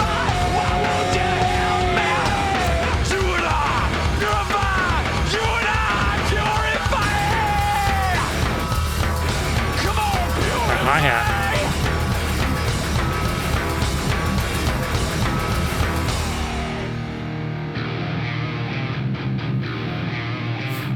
When nothing else is happening, the guitar sounds so good. You know? This sounds so full and thick. And if it just came in the bass, and then the drums come in, you're just like, what in the hell am I listening to? Well, the master limiter can't take it either, right? Because those guitars were like 100 feet tall, then the drums come in and then they're like... Yeah. Yeah, the mastering on this. But you know, I would say that on Death Magnetic, like that, absolutely, right, we were talking about that. But you haven't heard it, but we should listen to the terrible version too a little bit. We're going to listen to the first song first. That way. What's the first song on that record, Chris Parker? It's up there if you want to grab it. Damn it. That's okay. Patrick can cut it out. This is Your Life? Oh, yeah, that was Just Your Life. Yeah, I nailed it. God, I'm so good. But that was like obviously. See, now I'm wondering. Like, I'm wondering something too. I don't think that the snare is the story. I agree. On this record, I mean, like there are parts where it's obnoxious, right? And it's not conventional, that's for sure. And it shouldn't have been there on some of the fast parts towards the beginning of the record. Like right. That was just wrong. Yep. But like whatever compressor is on, like that's the story. Is the compressor that's on the drums and the vocals, and it might be the same one because it sounds the same because it sucks all the high frequency out. Yeah. And like, it's weird. You know what I was thinking?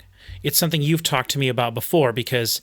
The other guy that you work with at the school, you've talked to me a lot before about his sort of approach to mixing or mastering certain things, where you have sections of the song, you work on each section of the song until you get it as good as you can, and then you bounce that. Yeah. Then you move to the next section, and then you basically just kind of fade between the two of them to connect them. Yep.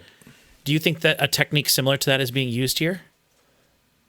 Maybe that kind of mindset. I mean, there's no way by listening you can tell if that's how they did it, but it certainly sounds like each section is being approached separately from the sections around it. That is, well, yeah. It's like, why does it? And like, there was that weird, super heady, flappy, only beater side kick thing for just a weird place. Like 4 measures, and then it went away. Yeah. Somebody went and did that. People. Somebody clicked buttons for probably an hour to make that happen. Intentionally. This is so interesting as an entry level exposure to a whole bunch of different elements to what goes into song production. This album is such a great way to hear a whole bunch of stuff that's super obvious. Right. That's true. It's very true. All in kind of through a weird filter, like camera filter, but yes. Yeah, it's like the whole thing has like sepia on it. But or whatever, black and white and grainy VHS. But I think that I'm going to take one of these songs, maybe Frantic, and I'm going to go put it in my folder of stuff to compare it to. Yeah, that's a good thought. Right. And also, if you guys are watching this to learn how to be an audio engineer, start making that folder of music now that you have and get them in WAV files, and then you can just drag them right into your DAW, and you can listen exactly the same through your own tracks. There's your audio engineering tip of the day. But like this, because I make drums that sound like that sometimes, and I'm mad about it, and it's because I overcompress them. Right. Yeah.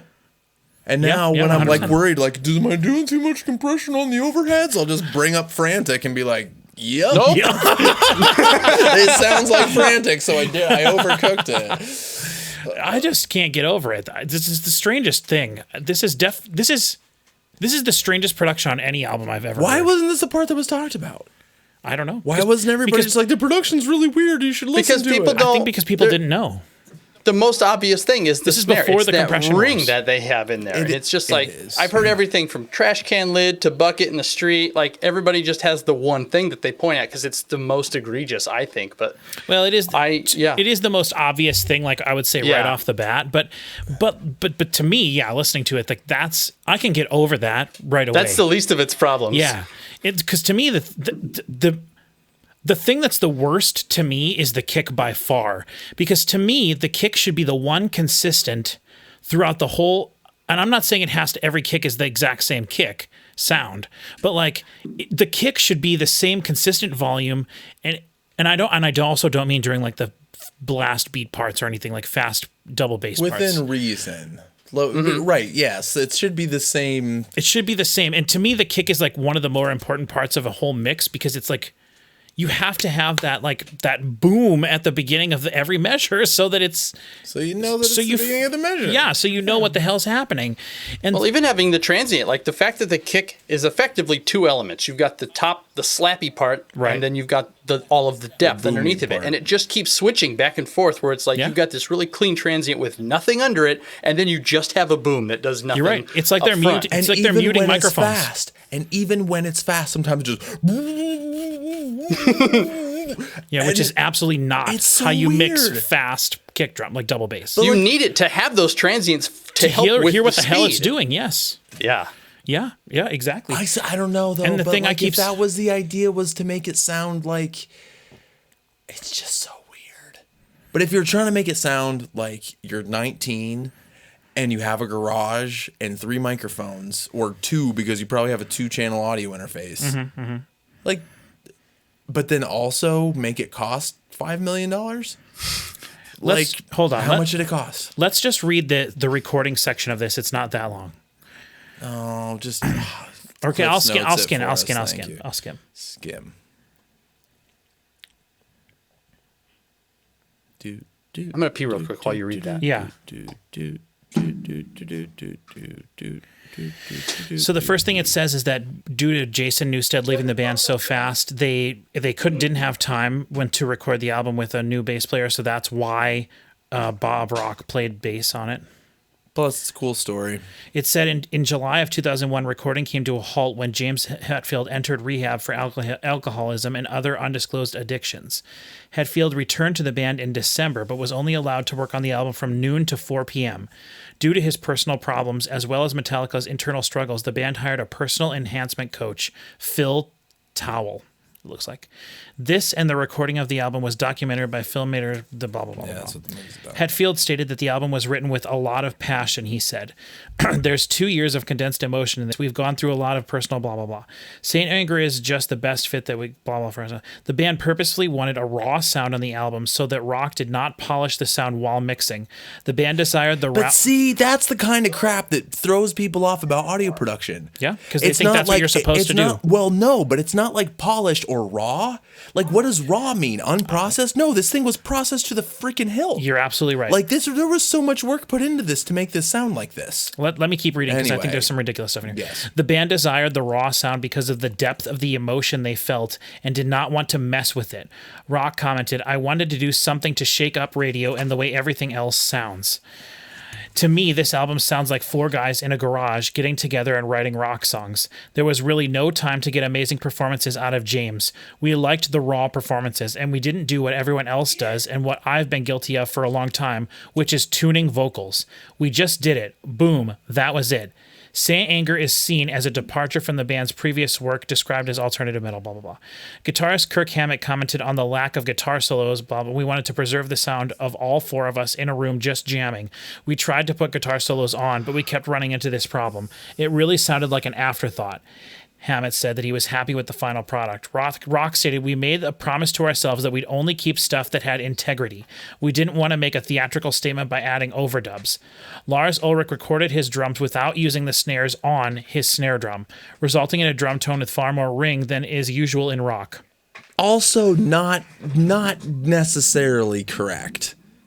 You can have a ringy ass snare drum and put the snares on. Oh, 100%. But like that sort of, I hate that crap. Yeah, I agree. And like when I have agree. to like correct people on that, especially when you're like trying to teach them because they're paying to like listen to you talk. To learn, yeah. Like it's such Mr. Black. that people say stuff like that because like, okay, like I guess that if you're going to say that the color is raw, that's fine, but it's not raw and it's not unprocessed. It's processed to the whole, like I can see the automation curves in my brain and it like makes me want to die. Yeah. Yeah. Chris, while you were gone, I just read that Metallica, Bob Rock said that they wanted to keep the album with a raw feel and that they didn't want to do overproduction during the mixing. That's what he said. And Chris's anger has come from the fact that, as we've just said for the last 3 hours, this album is produced and mixed to within an inch of its life. Mm-hmm. But in a way, it does kind of sound like Four Guys in a Garage. Absolutely. But it sounds like Four Guys in a Garage. Couldn't they have just that are gotten constantly a garage? walking around changing what the hell stuff sounds like? Did they record? When did they start? Did they record the last 2 records at? Because this one was recorded at Metallica HQ, correct? I'm pretty sure that's what they rented an old United States Army barracks in San Francisco and converted it into a makeshift studio in January of 2001. Is that still the place that they're in, though? I think that is that.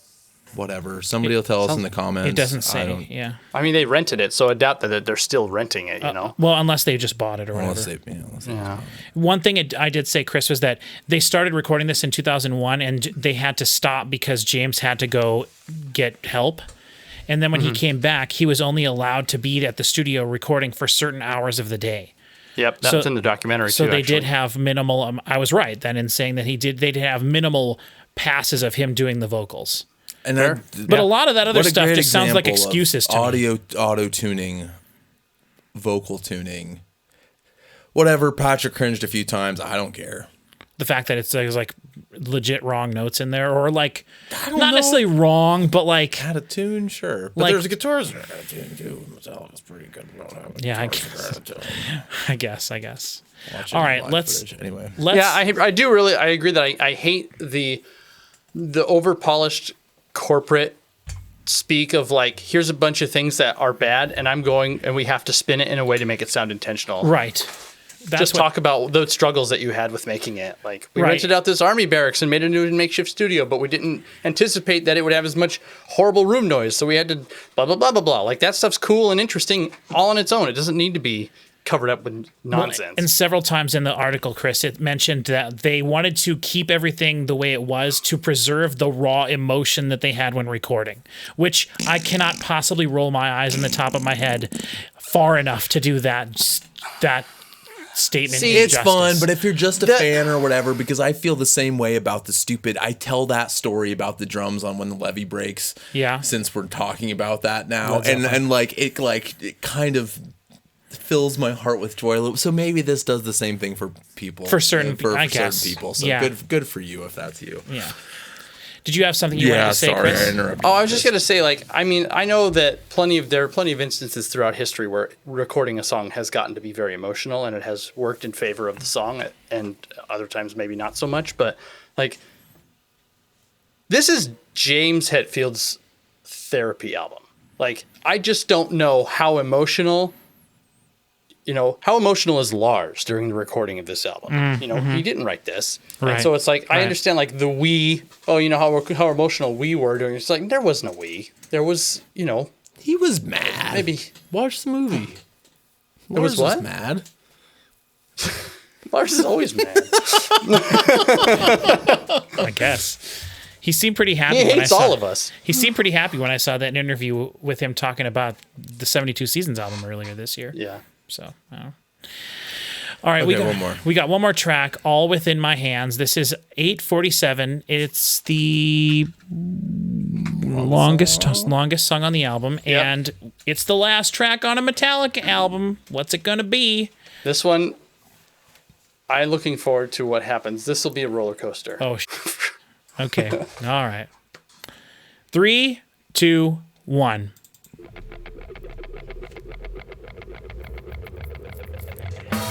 Loop pedal.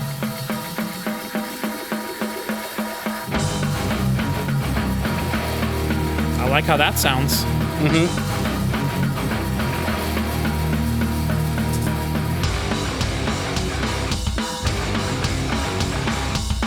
Listen to how much more high end there is in that kick than the snare. Yeah. That's the way this.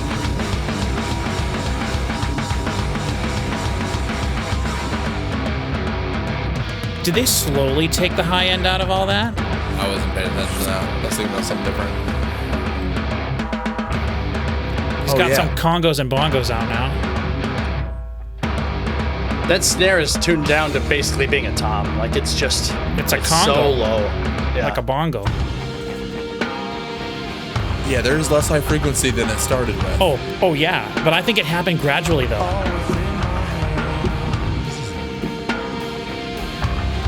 I kind of like that, like less distorted palm mute guitar. Yeah. It's so. What the hell? Crush it down. Well recorded vocals finally. Decent sounding drums. It's not go carry. The hi-hat sounds nice. Hold it suffocates. Reverb If a on bit the far vocal. away still, but. That snare drum's just so laughable.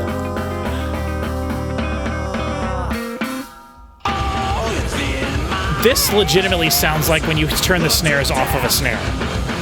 Not Yeah. this, but that right before that. Like that snare is nothing now. It's just another drum. But then they go back to the other pack, Well, but it just here I rings. think it sounds more like a regular snare. Yeah. Oh, those hi-hats sound so good compared to. Distant Thunder.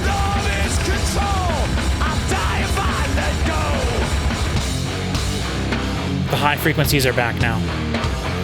Ooh, what was that? A flam. There's another one.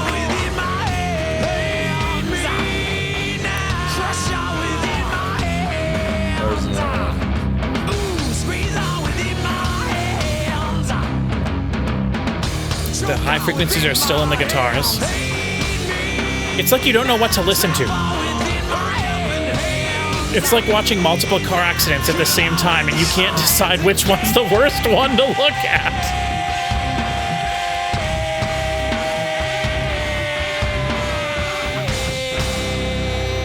And then all of a sudden, that's no snares at all in the room. No, that's really pretty bad.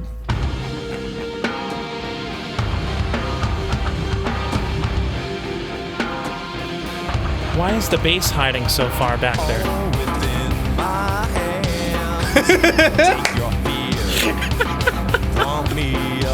It's Whiplash. Whiplash! Whiplash! Let you run. Then I pull your leash.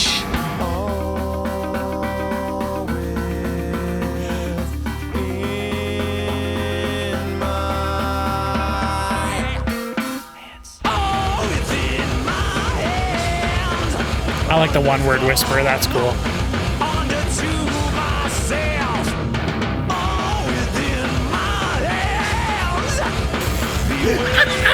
Love it. Love it. I do. I legitimately like stuff like that. Love is control. I'll die if I let go. Love is control. I'll die if I let go. Let it go.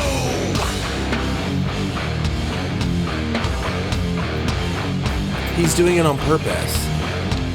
I think you're right. You're right. You're right, I think. Is it a guitar thing? Crush out within my hands. Ooh, squeeze out within my hands. I don't know what I'm going to zoom in on this. I can't zoom in on both of our faces at the same time.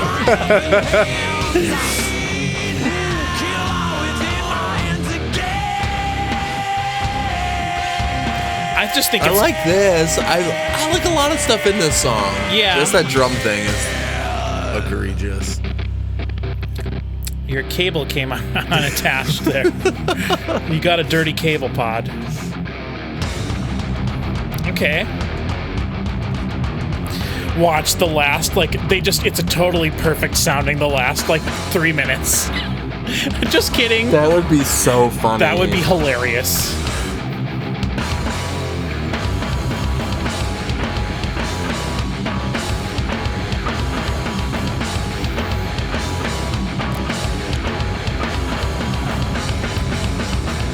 There was another one of those flam things. I'll die if I let go. Control is love, love is control. I'll fall if I let go. When he does the double bass, the high part of the kick disappears, and then it comes right back. The kick was just out of time there for a minute. And it was with the high frequency up. Why?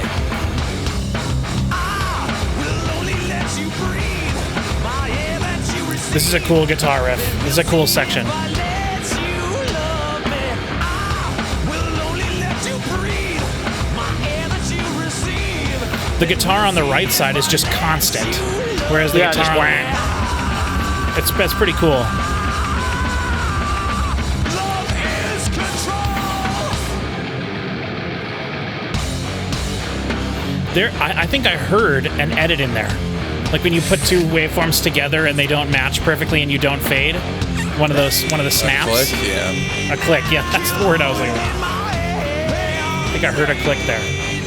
Crush all within my hands again. Yeah, yeah. Choke all within my hands. Squeeze all within my hands. Trap all within my hands. Kill all within my hands again.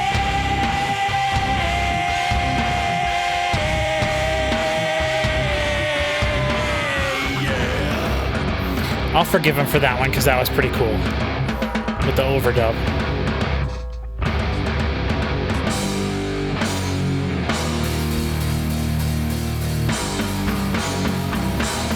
Now,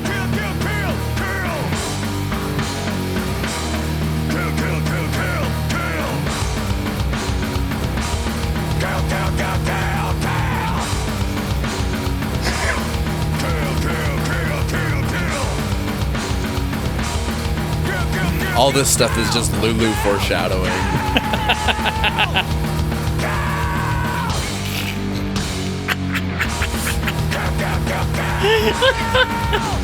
I guess I'm getting to hear James finally try to scream metal scream, but this is why he doesn't do it, I guess.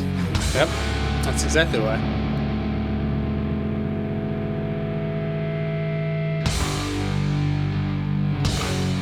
Oof. Oof. Speaking of transients, Oh my god. Like, Bob, do a bad one here on the third time. Mom just called all the boys into from the garage. She called them in for lunch. They gotta go in. Good lord. Again, there were parts that, There were cool parts the there. best recorded lead vocals on the whole record. Just the worst performed, though. Some of it was charming. This is the strangest album I've ever listened to. Mm-hmm. Because of the way I listen to music, not caring about what any of the songs mean and only thinking about how it was made, this album breaks my brain. Because like we've said now a million times, the thing that's the strangest is if you listen to a bad album, generally it's consistently bad.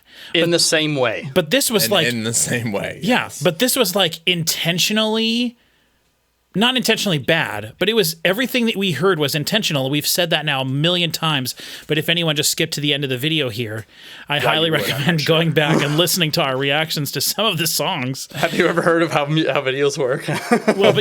But normally I say at the beginning of my videos, if you want to skip everything, just go to the end and hear the review of the album or whatever. I didn't say that for this video, but if there are people who do that and they just skip to the end after the last song's over to hear our overall thoughts on the album, I don't know what the hell to say because It was super weird. very much so. But love how at weird it least the first half or 2/3, I was like super pumped. Yeah, I mean the first few songs for sure. I think one thing I noticed actually when I was looking at the track list for the Stanger thing, yeah. there's 3 minutes missing from some kind of monster on their other version. I think I did read that they shortened some of the songs. So I just thought that was interesting. hopefully it's the beginning part, because the beginning of that song did last forever, because we had just had our conversation about Fair. 72 seasons, and then they did Yeah. like 2.5 minutes of messing around at the beginning. But I would have liked to hear that. But anyway, I don't even know what to say about this.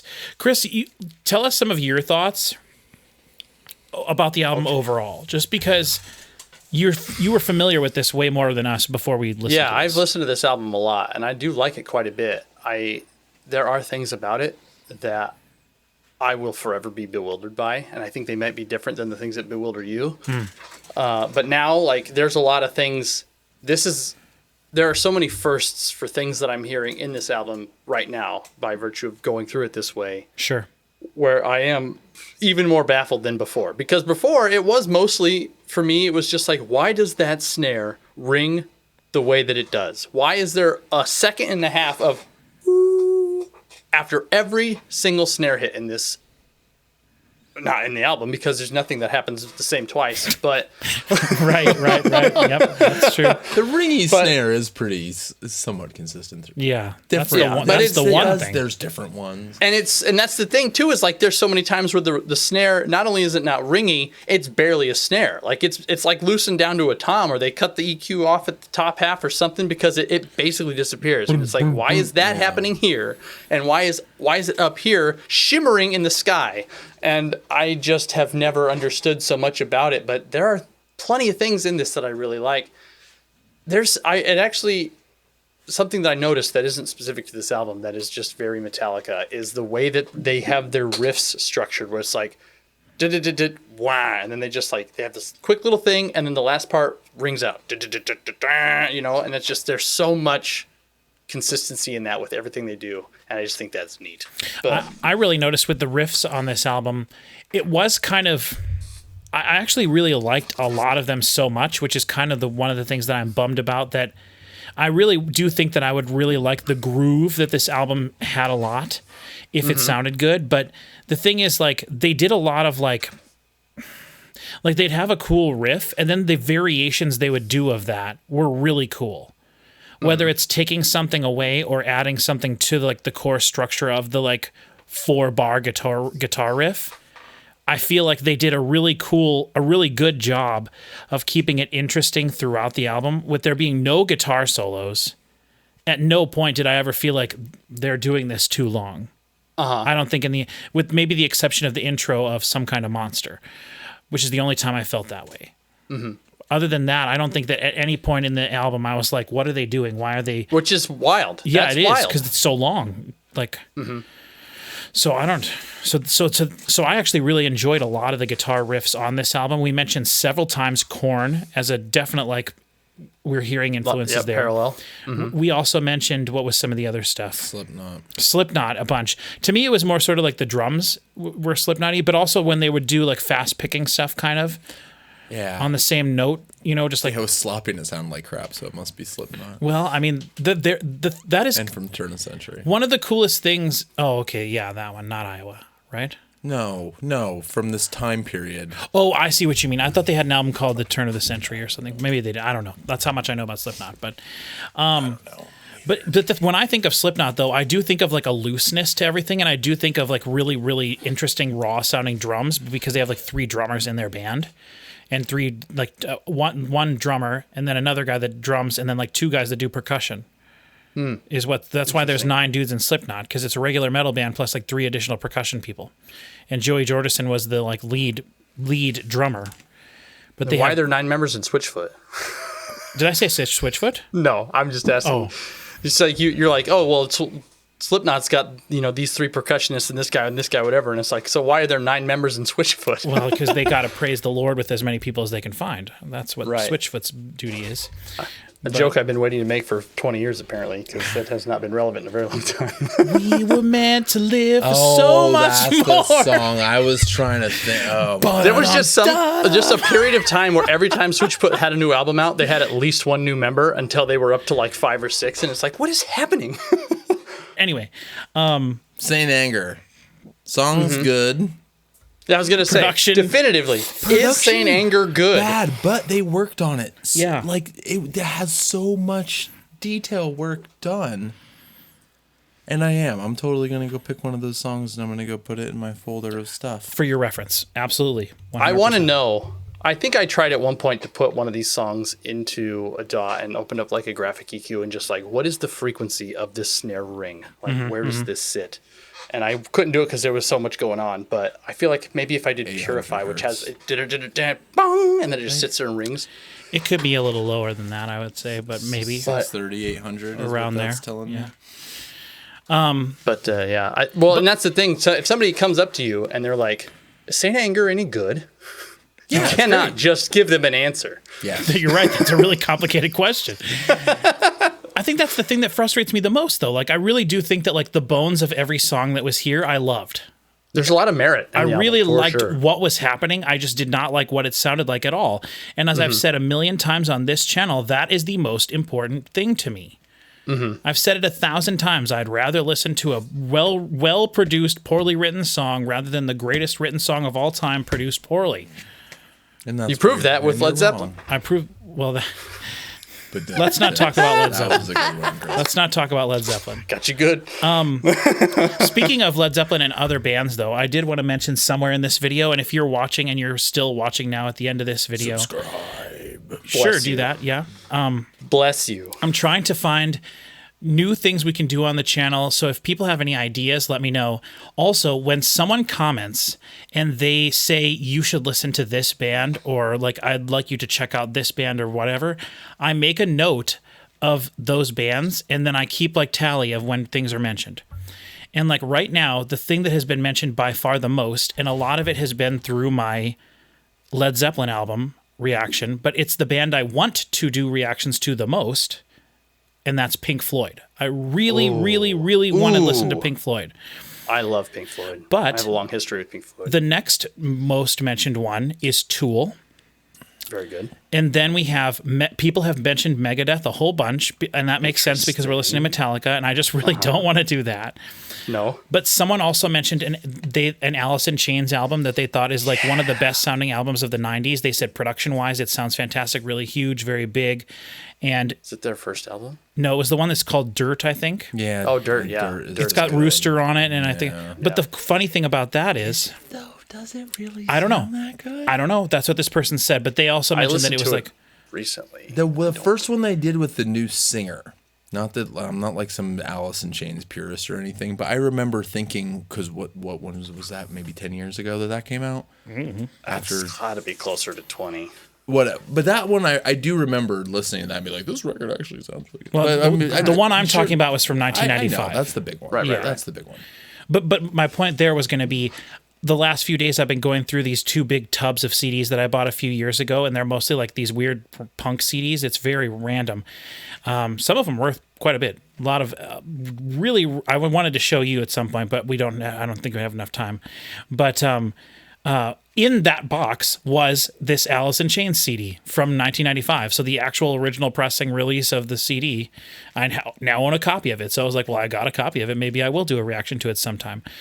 But there's one guy who's commented on like every one of my videos, and he keeps insisting that we listen to Shogun by Trivium, which All right. I Interesting. enjoy Trivium, and Trivium, good. I only have one of their albums. Is that that's the guy who said that I would like that one. He did mention it, yes.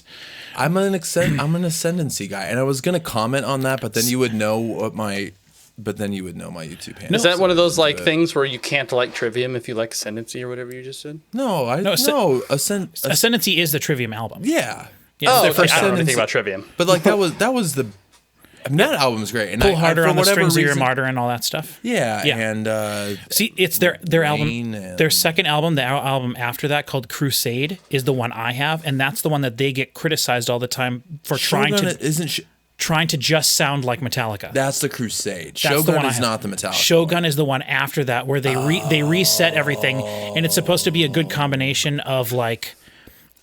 I did a bunch of research on him when this guy started You doing and I this. watched Trivium together. Matt Heafy wore a floofy neck shirt. We saw him live. Yeah, I think with In Flames. I don't think I've ever seen in Trivium. You have. It was at Sokol upstairs. We stood up in the balcony on the house right side. Did we see In Flames together? Yeah, we did, and I saw In Flames with him too. I've seen In Flames twice. Saw Trivium, same show. I do not recall seeing Trivium. That's blowing my mind because usually I'm When really was good that? with. Remember that it would have been for In Flames. The album after Come Clarity. The Playground fading. Soundtracks to your. How the hell do you remember that? Because I remember it's stupid and I hate In Flames. Yeah, but You don't like In Flames? yeah, but the Oh, it's not metal. Yes, it is. that's so stupid. That's. Speaking of stupid, there was a comment that legitimately made me mad. Now, Somebody got to you. They did. None of the comments pissed me off at all. None of them at all. I don't care at all. But this one dude was like, it was a short comment, and I'm sure I have it on my phone, but it was a short comment, and it just said something along the lines of, clicks on video, sees dude with a Power Man 5000 shirt. Well, don't have to listen to anything he says. Funny. That's not funny. Then he That's not fun. then he said Power Man 5000 wasn't good when they were good. And I just was like, That's insane. I commented, I was like, dude, this has cut me deeper than any comment That's funny. that I've ever heard.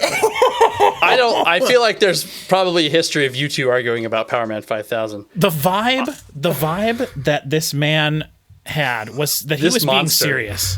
I Yeah. love those, but I don't think that. I mean, whatever. Like, But it was Patrick very and I funny. make fun of the stuff that I don't know about Chris Parker, but like some people get really. And right, there are things that you have said to me that have actually hurt my feelings about music that I like. But some people just.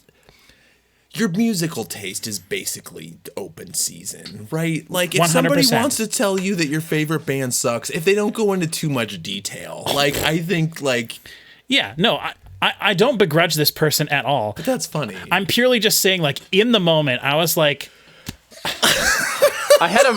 like, because people talk trash about Rob Zombie all the time in our Metallica videos because Chris and I bring them up all the time, like, oh, that sounded like Rob Zombie, and everyone's always like, Zombie kicks ass. everyone's like, Rob Zombie just can't hold a candle to James or whatever, blah blah, and I'm like, okay, whatever, I don't care. Nobody about that. said this sound. This reminds me of how much better Rob Zombie is than Metallica. Like that's No, not what's happening. I'm pretty sure I did say that because Rob Zombie. Well, then you're a piece of Like I deserve legitimately, everything Rob that happens. Zombie is way better than Metallica. However, false. no, you guys don't have any clue. You don't know anything about their discography. You know less about I Rob Zombie know than enough. I know about Metallica at this point now. So I know enough about Rob Zombie that he's got 2 albums that are fire, and the rest I don't really. you are can't. so incredibly wrong, but that's fine. Maybe we'll rectify that on the channel. I would love to be proven wrong. My there. point with bringing up these other bands was just to say, if you're still watching the video at this point, tell me bands you want us to react to. We still have a lot of Metallica to go, and based on the rate we've been going, we'll be doing that for basically the rest of the year, probably. You know, So in like 2035. So in 2035 when we get to we'll this- get to yours. I still want you to react to Nightmare by Avenged Sevenfold too. But yeah, I just think add that to Avenged the list. Sevenfold would be a good band. I think it may, I said, it might be more pertinent for us to do their newer album, especially because I heard that one song on the radio and I was like, what the hell? I'd rather is react this? to something worth listening to. I will also say, like, sometimes people recommend bands and then I have to be like, hey, I own all their albums. Like, I know this band really well. And people That's are always great. like, oh, really? I'm like, yeah. Like, someone did that with Volbeat the other day. Oh, if you like Metallica, you should listen to Volbeat. They're really cool. Why would I'm like, somebody yeah. make that connection? They sound They sound Volbeat is just like Metallica. Volbeat is Metallica Volbeat is plus Johnny Metallica Cash. plus Elvis. Elvis. I thought Johnny Cash. Johnny Cash, Elvis, and Metallica are what Volbeat is as a band. Yeah, I could show you. I could show you Volbeat songs that you wouldn't know were not Metallica songs. I do not like Volbeat at all, but I hear thank it you. At all least the we can time. agree on that. I mean, like I own all their albums, I know you do. bet And you you've do. tried to show it to me, and I'm including just their like, early I don't stuff. Sad care. Man's Tongue, good stuff. Neat. But their best album is Seal the Deal and Let's Boogie, and that's the album that this one guy was like, hey, you should listen to Volbeat. And I'm like, dude, I love that. That's my favorite album of theirs. So sometimes I surprise people with what I know, but I understand that the mindset there, because we're sitting here listening to Metallica, the biggest metal band in the world, and I don't know them. Right, it's tough That's to know what you Musilek. could possibly But know. for sure, exactly. Okay, we've done this long enough. Thank you very much for watching. We've got lots of awesome stuff coming up, more Metallica things. Like I said, let me know in the comments bands you want me to react to. I think what we're going to probably do in the future is I'm going to start doing single song reactions from some of these bands. And if Do I it. find something that I enjoy a lot, then I might listen to a whole album. And also, YouTube just is being a real Mr. Black. when it comes to uploading stuff with full length albums in it anymore. Like Metallica is so amazing that they let us use their music in my videos and they get all the money from it and everything, and that's fine. But like Blur won't let us do it. Led Zeppelin won't let us do it. Taylor Swift won't let us do it. Of course, those are three huge bands that I just mentioned. Maybe if I did smaller bands and stuff, that would be better. You know, like I'm pretty sure that Tool is one of those bands that lets people listen to their stuff. So like I think Tool would maybe be a good band to do. Plus I've always kind of been a little curious about Tool, and I'm starting to get into progressive rock music a little bit more. However, I don't want to listen to just someone playing the bass for 20 minutes. And I know Tool has one album that has They'll like do that. 2 songs on it and it's 70 minutes long. So it's like I'll tell you what, Tool, that album 10,000 Days has I was gonna say it's 8 or 9 songs, and only 4 of them are actually songs, and that album is fire. It is It's fire. so Yeah. good. It's So you so do like good. some Tool stuff? Or all? I mean, I'm a little afraid to say it on the internet because people are like, "Oh, listen to Waterhouse, you dingus."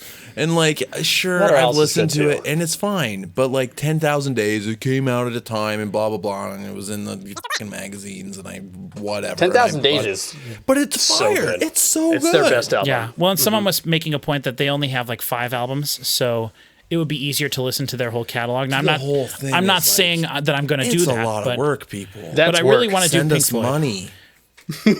Send us money, and we'll listen to more music. that's another thing I should you mention, Could send like- us a lot of money. Well, that Like, is another thing to why? mention. I still haven't like figured out what. Now that I'm a partner with YouTube, I can do the thing where people basically like subscribe to our channel, my channel, and they just like give you so much money, basically like Patreon without Patreon.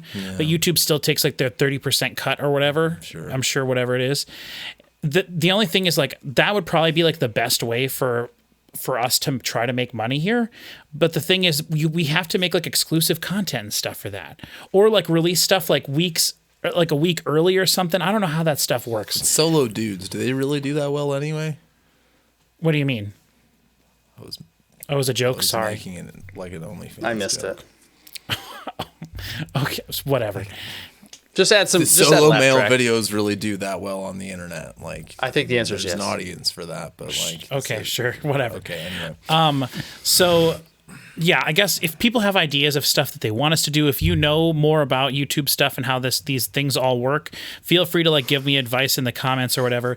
Say bands you want us to listen to. Let us know what's going on. My other cousin Cody, I've been doing a lot of stuff with him recently, and I have a back catalog of stuff recorded with him that I can keep releasing these like shorter videos, and it's really fun to get together with him for like a 6-hour block and record like a full album reaction, plus what we did last time he came is we each showed each other 2 individual songs. So we did 4 reactions to 4 individual songs, and then we did a full album reaction to an album that I was showing him. And then later we took a break, and then we came back and we did 2 more individual songs and then another full album. That's how we did Led And you did that Zeppelin. in 6 hours. 6 hours of full recording. We took like a So what the hell happens here? Metallica's albums are 75 minutes long. Yeah, but you just talked about like 6 days worth of music. Like Yeah, I know, but I'm just saying, like, that's what Metallica albums are So you're stupid long. saying short videos are an option? Short videos are an option. Let's go do a short video. Okay. All right. We're going to end this I dare video. you. But remember, we still have the hashtag Stanger 2015 project that will be a supplemental video to this one. Stanger. Stanger. I'm really looking forward to this. And I mean, if you're Me looking too, for what me kind too. of content could be Patreon, this is exactly the kind of thing Yeah, that we could would be do this Patreon. Yeah, this could be a good idea for that. We're not going to do that for this, though, because I've already mentioned it. $500 $500 a you know. view. Keeping your eyes on it. You got to come to my house and make me dinner one day. That's then you can see. Fine. All right, but for now, we're going to end this video. Thank you very much for watching. We all know how much you're looking forward to the next one. Death Magnetic is the official next Metallica video that will be coming out. Yeah. I cannot wait. This is the one I've been most excited for, I think, the whole time. So Why? we'll see Thank you. Comment. Answer that We'll later. see you then. Bye. Bye. Shoot me again, I ain't dead yet.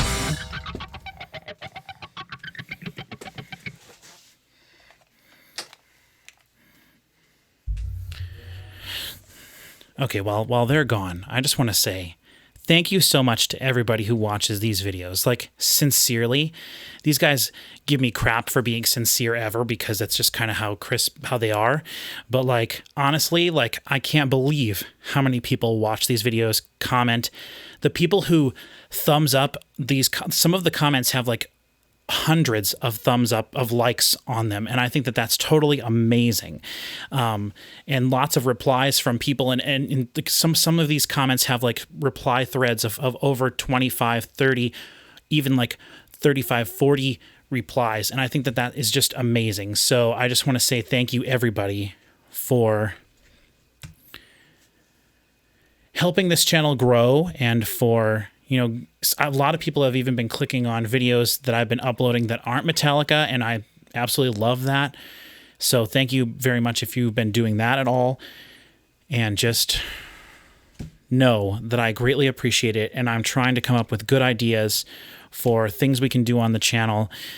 And I'm looking for the next band that we're going to be listening to after we're done with Metallica, but don't worry, we still have lots of Metallica stuff to go. Starry. Yeah, yep. Stupid name. I'm waiting. Chris is coming back, so I'm waiting for him. Then we'll check out this logo, though. I don't hate that. That's not awful. It's not bad. You No, can't it's yeah, very it can look simple. all right. It's kind of like a throwback 7-Up sort of vibes to it. I kind of think.